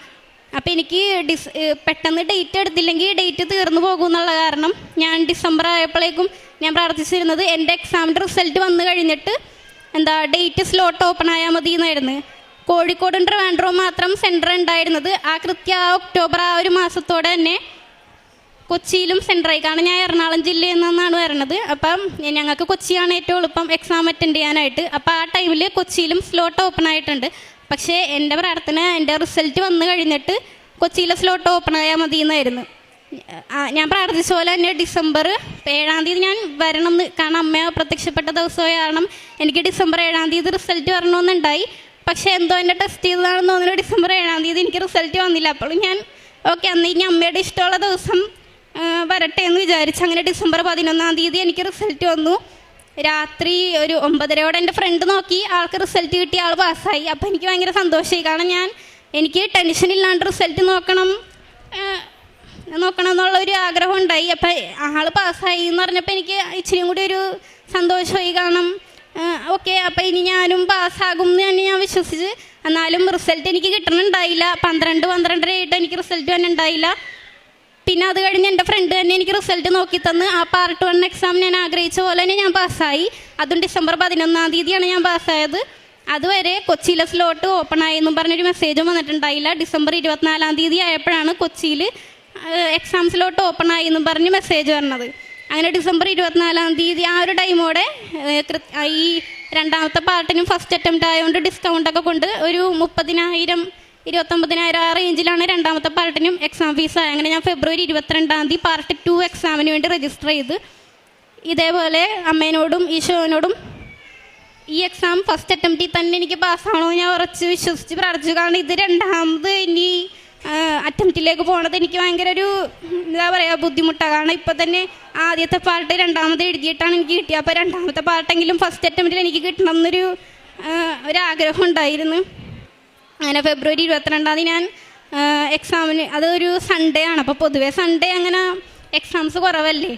അപ്പോൾ ഞാൻ ഡെയിലി ബ്രെഡ് പ്രാർത്ഥന രാവിലെ കേൾക്കാറുണ്ടല്ലോ ഹൗസ്. അങ്ങനെ ഡെയിലി ബ്രെഡ് പ്രാർത്ഥന വെച്ചപ്പോൾ അതിൽ ജോസഫ് അച്ഛൻ അന്ന് സ്പെഷ്യലായിട്ട് ഇന്ന് എക്സാം എഴുതുന്നവർക്ക് വേണ്ടി പ്രാർത്ഥിക്കുന്നുണ്ടായിരുന്നു. അപ്പോൾ ഞാൻ എൻ്റെ നിയോഗം വെച്ചിട്ട് ഞാൻ പ്രാർത്ഥിച്ച്, ഞാനും എൻ്റെ വേറെ 2 ഫ്രണ്ട്സും അന്ന് എക്സാം എഴുതുന്നുണ്ട്. അങ്ങനെ ഞങ്ങൾ 3 പേർക്കും വേണ്ടി അന്ന് ഞാൻ പ്രാർത്ഥിച്ചിട്ടാണ് എക്സാമിന് പോയത്. അന്ന് ഞാൻ പക്ഷേ എനിക്ക് വരേണ്ട 12 എസ്സേ ക്വസ്റ്റ്യൻസ് ഞാൻ നേരത്തെ തന്നെ മുൻകൂട്ടി ബൈബിളിൽ എഴുതി വെച്ചിട്ടുണ്ടായിരുന്നു. ഈ ക്വസ്റ്റ്യൻ തന്നെ എനിക്ക് വരണമെന്ന് ഞാൻ ആഗ്രഹിച്ചിട്ടുണ്ടായി. കാരണം പാർട്ട് 1-ൻ്റെ സമയത്ത് ഞാൻ അത് എഴുതി വെക്കാൻ മറന്നുപോയിരുന്നു.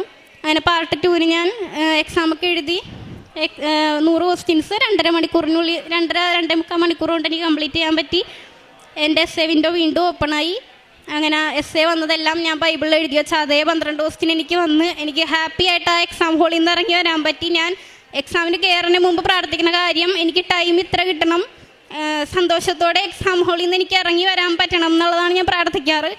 കറക്റ്റ് എനിക്ക് അതേപോലെ തന്നെ ടൈം എനിക്ക് കിട്ടി. അതേപോലെ എക്സാം ഹോളിൽ നിന്ന് ഹാപ്പി ആയിട്ട് എനിക്കും എൻ്റെ ഫ്രണ്ട്സിനും ഇറങ്ങി വരാൻ പറ്റി. അത് കഴിഞ്ഞ് ഈ എക്സാമൊക്കെ കഴിഞ്ഞ് അപ്പോൾ എനിക്ക് എന്തെങ്കിലും ഒരു ഈ ജോലി കിട്ടണം. അതായത് ഇപ്പോൾ ഈ എക്സാം കഴിഞ്ഞ് കഴിഞ്ഞാൽ പിന്നെ അടുത്തതെന്ന് പറഞ്ഞാൽ CMA കഴിഞ്ഞ് ഇനിയൊരു ജോലിക്ക് വേണ്ടിയാണല്ലോ. അപ്പോൾ എനിക്ക് ജോലി എന്നുള്ളത് ഒരു ഫ്രഷേഴ്സിനെ സംബന്ധിച്ച് ഇച്ചിരി ബുദ്ധിമുട്ടായ കാരണം എവിടെയെങ്കിലും ഒരു ഇൻറ്റേൺഷിപ്പ് പോലെ കയറാനായിട്ടായിരുന്നു എൻ്റെ ആഗ്രഹം. അപ്പോൾ റിസൾട്ട് വന്നതിന് മുമ്പ് തന്നെ ഇനി എനിക്ക് അറ്റംപ്റ്റ് വരില്ല എന്ന് ഞാൻ വിശ്വസിച്ച് ഞാൻ ഒരു ഇൻറ്റേൺഷിപ്പിന് കയറാൻ വേണ്ടി ട്രൈ ചെയ്ത്. അങ്ങനെ ഏപ്രിൽ 1-ാം തീയതി ഞാൻ ഒരു ഇൻറ്റേൺഷിപ്പിനൊക്കെ കയറി. ആ മാസം 15-ാം തീയതി ആയപ്പോഴാണ് എൻ്റെ പാർട്ട് 2-ൻ്റെ റിസൾട്ടും വന്നത്. ആ ടൈമിൽ എനിക്ക് ഇത് ഞാൻ പാസ്സാകുമെന്ന് വിശ്വസിക്കുന്നുണ്ട്. എന്നാൽ പോലെ എനിക്ക് ഇനി ഒരു അറ്റംപ്റ്റിലേക്ക് പോകാനായിട്ട് ഭയങ്കര ഒരു ബുദ്ധിമുട്ടുള്ള കാരണം ഞാൻ തോക്കും എന്നുള്ളത് ഞാൻ വിചാരിക്കണില്ല. ഞാൻ പാസ്സായി എന്നുള്ള ഇതിൽ തന്നെ എനിക്ക് റിസൾട്ട് കിട്ടിയിട്ടില്ല. രാത്രി ഒരു 14-ാം തീയതി വൈകിട്ട് വന്ന റിസൾട്ട് എനിക്ക് രാത്രിയായിട്ടും കിട്ടിയില്ലെങ്കിൽ ഞാൻ വരണ പോലെ വരട്ടെ എന്നുള്ളത് ഞാൻ കിടന്നുറങ്ങുകയൊക്കെ ചെയ്ത് രാത്രി ഒരു എന്താ പറയുക 12 മണി 12:30 1 മണിയൊക്കെ കഴിഞ്ഞൊരു 3 മണിയോടെയാണ് എനിക്ക് എൻ്റെ റിസൾട്ട് കിട്ടിയത്. ഞാൻ ആഗ്രഹിച്ച പോലെ തന്നെ പാർട്ട് 2 എക്സാം ഞാൻ ഫസ്റ്റ് അറ്റംപ്റ്റിൽ തന്നെ പാസ്സായി. അങ്ങനെ ഞാൻ CMA ക്വാളിഫൈഡായി. ഇതാണ് എൻ്റെ ആദ്യത്തെ സാക്ഷ്യം എന്ന് പറയുന്നത്. ഞാൻ CMA ഈ കോഴ്സിന് വേണ്ടിയിട്ടാണ് ഞാൻ ഉടമ്പടിയിലേക്ക് വന്നത്. അമ്മ എന്നെ ഒരു നിയോഗം പോലെ ഫസ്റ്റ് അറ്റംപ്റ്റിൽ എൻ്റെ പാർട്ട് 1 എന്നെ തോൽപ്പിച്ചത് എനിക്ക് അമ്മയുടെ അടുത്തേക്ക് വരാനും ഉടമ്പടി എടുക്കാനുള്ള ഒരു നിയോഗമായിട്ട് കണ്ടുകൊണ്ട് ഇപ്പം ഞാൻ അതിൽ ഹാപ്പിയാണ്. അങ്ങനെ ഇതാണ് എൻ്റെ ഫസ്റ്റ് സാക്ഷ്യം. പിന്നെ രണ്ടാമത്തെ സാക്ഷ്യം എന്ന് പറഞ്ഞാൽ ഈ മെയ് 17-ാം തീയതി വൈകിട്ട് ഞങ്ങൾ ഒരു പരിപാടി കഴിഞ്ഞ് വരുമ്പം എൻ്റെ കസിൻ്റെ വീട്ടിൽ ഒരു സ്ലൈഡ് ചെയ്യണ ഗേറ്റാണുള്ളത്. അപ്പോൾ വണ്ടി ഗേറ്റ് ഇടാൻ വേണ്ടി എൻ്റെ പപ്പ ഗേറ്റ് ഒന്ന് തള്ളിയതാണ്. ഇത് കംപ്ലൈൻ്റ് ഉള്ള ഗേറ്റ് ആയിരുന്നു ഓൾറെഡി. അതിൻ്റെ ഹുക്ക് തള്ളുമ്പോഴുള്ള ആ ഹുക്ക് ഒരു സ്ഥലത്ത് നിന്ന് സ്റ്റോപ്പ് ചെയ്യേണ്ടതിന് പകരം അത് സ്റ്റോപ്പായില്ല. ആ ഗേറ്റ് നേരെ മറിഞ്ഞു വീണത് എൻ്റെ മേത്തേക്കായിരുന്നു. ആ ഗേറ്റിൻ്റെ ഹൈറ്റ് വെച്ചിട്ട് അതിൻ്റെ തല വരെ വന്ന് വീഴാനുള്ള ഹൈറ്റുള്ള ഗേറ്റായിട്ടും അത്രയും നല്ല 6-7 പേര് ചേർത്ത് പൊക്കിയാൽ പോലും ആ ഗേറ്റ് പൊങ്ങാറില്ല. അങ്ങനെ ഒരു ഗേറ്റ് എൻ്റെ മേത്ത് വീണാൽ ഞാൻ ഇങ്ങനെ വന്ന് നിൽക്കണത് അത്ഭുതമായിട്ടേ കാണുള്ളൂ. പക്ഷെ ആ ഗേറ്റ് അന്ന് വന്ന് വീഴുമ്പോൾ കണ്ടവരും അവിടെ നിന്നവരൊക്കെ പറയണത് അത് ആരോ കൊണ്ടുവന്ന് താങ്ങി നിർത്തിയ പോലെ എൻ്റെ മേത്ത് വന്ന് എൻ്റെ ഈ അരയുടെ താഴേക്കാണ് ആ ഗേറ്റ് വന്ന് വീണത്. അതും എന്നെ അവിടെ ഞാൻ എണീറ്റ് വീടിൻ്റെ അകത്ത് കയറി ഇരിക്കുമ്പോഴാണെങ്കിലും എനിക്ക് നടക്കാനും എണീക്കാനൊക്കെ ബുദ്ധിമുട്ടുണ്ടെങ്കിൽ പോലും എനിക്ക് നടക്കാൻ പറ്റുന്നുണ്ട്. എന്നാൽ എൻ്റെ ഇവിടെ നിന്ന് ഭയങ്കര എനിക്ക് ജോയിൻറ്റിൻ്റെ അവിടെയൊക്കെ ഭയങ്കര ഒരു ബുദ്ധിമുട്ടായിരുന്നു. അപ്പോൾ എൻ്റെ ഫാമിലി ആണെങ്കിൽ എല്ലാവരും ഭയങ്കര ടെൻഷനായിട്ട് ഹോസ്പിറ്റലിൽ പോകാമെന്നൊക്കെ പറഞ്ഞ്, പക്ഷേ എനിക്ക് ആ ടൈമിൽ വേണ്ട നാളെ പോവാം, ഇപ്പോൾ കുഴപ്പം. അന്ന് രാത്രി 17-ാം തീയതി രാത്രി ചോദിച്ചപ്പോൾ ഇപ്പോൾ പോകണ്ട, പോയി കഴിഞ്ഞാൽ എങ്ങനെ ഇനി ചെറിയ കാര്യമാണെങ്കിൽ പോലും ഹോസ്പിറ്റലിൽ ചെന്ന് കഴിഞ്ഞാൽ എന്താകുമെന്ന് അറിയാത്തതുകൊണ്ട് ഞാൻ പോകണ്ടെന്ന് പറഞ്ഞ് അങ്ങനെ അടുത്ത ദിവസം ഒരു സൺഡേ ഞായറാഴ്ചയാണ്. അന്ന് രാവിലെ എണീറ്റിട്ട് ഞങ്ങളുടെ അടുത്ത് തന്നെ ഒരു ഡോക്ടറിൻ്റെ അടുത്ത് ഇതെന്താണെന്ന് അറിയാൻ വേണ്ടി ഒന്ന് കാണിക്കാൻ വേണ്ടി പോയപ്പോൾ ആ ദിവസമൊക്കെ എനിക്ക് നല്ല ബുദ്ധിമുട്ടും നടക്കാനൊക്കെ ഭയങ്കര ബുദ്ധിമുട്ടും വേദനയൊക്കെ ഉണ്ട്. പക്ഷെ ഞാൻ എല്ലാ ദിവസവും 5:30 എണീറ്റ് പ്രത്യക്ഷീകരണം പ്രാർത്ഥനയൊക്കെ ചൊല്ലിയിട്ടാണ് ആ ദിവസം തുടങ്ങാറുള്ളൂ. അപ്പം ഞാൻ അന്നും 5:30 എണീറ്റ് എല്ലാ ദിവസത്തെയും പോലെ തന്നെ പ്രത്യക്ഷീകരണ പ്രാർത്ഥനയൊക്കെ ചൊല്ലി പ്രാർത്ഥിച്ച് അത് കഴിഞ്ഞ് ഒരു 9-9:30 ആയപ്പോഴേക്കും ഞങ്ങൾ ഡോക്ടറിൻ്റെ അടുത്ത് പോയി. ഡോക്ടറിൻ്റെ അടുത്ത് ഞാൻ കാര്യം പറയുമ്പോൾ ആ ഡോക്ടറിൻ്റെ അടുത്ത് പറയണത് ഇത് അത്ഭുതം തന്നെയാണ്, ആ ഗേറ്റ് വേണ്ടിട്ടും വേറൊന്നും പറ്റിയില്ലല്ല, ഇത്രയല്ലേ പറ്റുള്ളൂ എന്നാണ് പറയണത്. അങ്ങനെ ഡോക്ടർ പറഞ്ഞു ഒടിവ കാര്യങ്ങളാ, എല്ലുകൾക്ക് പൊട്ടല ഒന്നുമില്ല, ഉണ്ടെങ്കിൽ ആളിങ്ങനെ നിൽക്കാറില്ല, എന്നാലും ഒരു വീക്ക് റെസ്റ്റ് എടുക്കട്ടെ, ചതവ് കാര്യങ്ങളൊക്കെ ഉണ്ടാവും എന്നാണ് പറഞ്ഞത്. അങ്ങനെ ഒരാഴ്ചത്തേക്കാളും മരുന്ന് അന്ന് എന്നെ വിട്ട് എല്ലാ ദിവസവും എനിക്ക് വേദന വരുമ്പോൾ ഞാൻ ഈ അമ്മയുടെ തൈലവും അതേപോലെ ഉപ്പും ഞാൻ ഉപയോഗിക്കുമായിരുന്നു. എൻ്റെ ഈ തൊടയുടെ ഭാഗത്തായിട്ട് എനിക്ക് നീരൊക്കെ ഉണ്ടായിരുന്നു, ഈ കളർ ചേഞ്ച് ഉണ്ടായിരുന്നു, തടിപ്പുണ്ടായിരുന്നു. ഇതൊക്കെ ഞാൻ അമ്മയുടെ തൈലം തേച്ചതിൻ്റെ ഭാഗമായിട്ട് എനിക്ക് കുറേ കുറവ് വന്നായിരുന്നു. അതേപോലെ തിങ്കളാഴ്ച ദിവസം ഡെയിലി ബ്രെഡ് പ്രാർത്ഥനയിൽ എനിക്ക് ആ ദിവസമൊക്കെ എൻ്റെ കാലിന് നീരുള്ള ദിവസങ്ങളായിരുന്നു. അന്ന് ഡെയിലി ബ്രെഡ് പ്രാർത്ഥനയിൽ ജോസഫ് അച്ഛൻ പ്രാർത്ഥന ചൊല്ലണതിൻ്റെ ഇടക്ക് തന്നെ അച്ഛനിങ്ങനെ പറയണുണ്ടായിരുന്നു തൊടഭാഗത്ത് നീര് കെട്ടി കിടക്കുന്നതായിട്ട് കാണുന്നു, ആർക്ക് വേണ്ടി പ്രാർത്ഥിക്കുന്നു എന്ന്. അപ്പം ഞാൻ എന്നെയാണെന്ന് ഉറച്ച് വിശ്വസിച്ച് ഞാനൊന്ന് പ്രാർത്ഥിച്ചു. നാളെ കുറേ എടുത്ത് മാറേണ്ട ഒരു വയ്യായികയായിരുന്നു. അതെൻ്റെ ഒരാഴ്ച കൊണ്ട് തന്നെ എനിക്ക് പൂർണ്ണമായിട്ട് മാറി. ഞാൻ ഒരാഴ്ച കഴിഞ്ഞപ്പോൾ തൊട്ട് വർക്കിനൊക്കെ പോകാൻ തുടങ്ങി.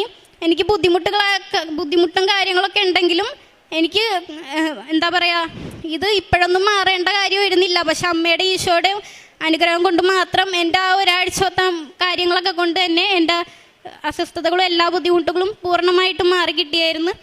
ഇതാണ് എൻ്റെ രണ്ടാമത്തെ സാക്ഷ്യം. ഇതിന് ഞാൻ ഈശോയോടും അമ്മയോടും ഒരുപാട് നന്ദി പറയുന്നു. ഇതേപോലെ വലുതും ചെറുതുമായിട്ടുള്ള ഒരുപാട് ആരോഗ്യ പ്രശ്നങ്ങളും ബുദ്ധിമുട്ടുകളും എനിക്ക് എൻ്റെ കുടുംബത്തിൽ നിന്നും വലിയതായിട്ട് വരേണ്ട ആപത്തുകളെല്ലാം അമ്മയും ഈശോയും മാറ്റി തന്നിട്ടുണ്ട്. അതേപോലെ സാമ്പത്തികമായിട്ടുള്ള നേട്ടങ്ങൾ ഞങ്ങൾക്ക് ഉണ്ടായിട്ടുണ്ട്. പിന്നെ പ്രേക്ഷിത പ്രവർത്തനം ചെയ്തിട്ടുള്ളത് ഞാൻ പൊതുവെ പള്ളികളിലും വീടിൻ്റെ പരിസരത്തും പിന്നെ അക്രൈസ്തവർക്കും ഞാൻ കൊടുത്തിട്ടുണ്ട്. എന്നാലും കൂടുതലും ഞാൻ പള്ളികളിലും വീടിൻ്റെ പരിസരത്തൊക്കെയാണ് കൊടുത്തേക്കണം. എനിക്ക് പള്ളികളിൽ കൊടുക്കുമ്പോഴാണ് കൂടുതൽ ബുദ്ധിമുട്ടായിട്ട് എനിക്ക് തോന്നിയേക്കണം. കാരണം ക്രിസ്ത്യാനികളല്ലാത്തവരാണ് നമ്മുടെ കയ്യിൽ നിന്ന് സ്നേഹത്തോടെ പത്രമൊക്കെ മേടിക്കാറുള്ളൂ. ഞാൻ ഒരു പള്ളിയിലൊക്കെ ചെല്ലുമ്പോൾ ഞാൻ വേറെന്തോ പൈസയൊക്കെ മേടിക്കാൻ ചെന്ന പോലെയാണ് ഈ പത്രം കൊടുക്കുമ്പോൾ അവർ ഭയങ്കര ബുദ്ധിമുട്ടാണ് കാണിക്കാറ്.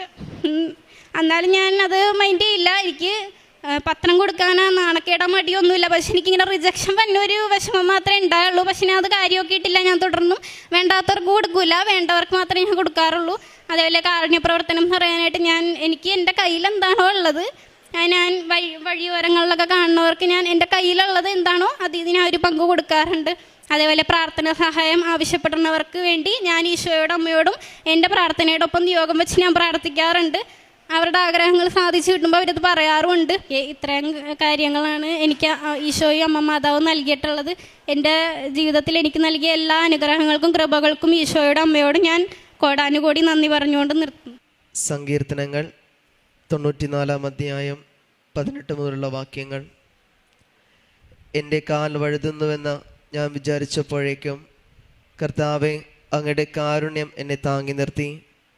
എൻ്റെ ഹൃദയത്തിൻ്റെ ആകുലതകൾ വർദ്ധിക്കുമ്പോൾ അങ്ങ് നൽകുന്ന ആശ്വാസം എന്നെ ഉന്മേഷവാനാക്കുന്നു. പരിശുദ്ധ അമ്മയുടെ പ്രത്യക്ഷീകരണ സാക്ഷിയായിട്ട് ലിയ വർഗീസ് എറണാകുളം തൻ്റെ അനുഭവ സാക്ഷി നമുക്ക് മുമ്പിൽ പങ്കുവെക്കുകയായിരുന്നു.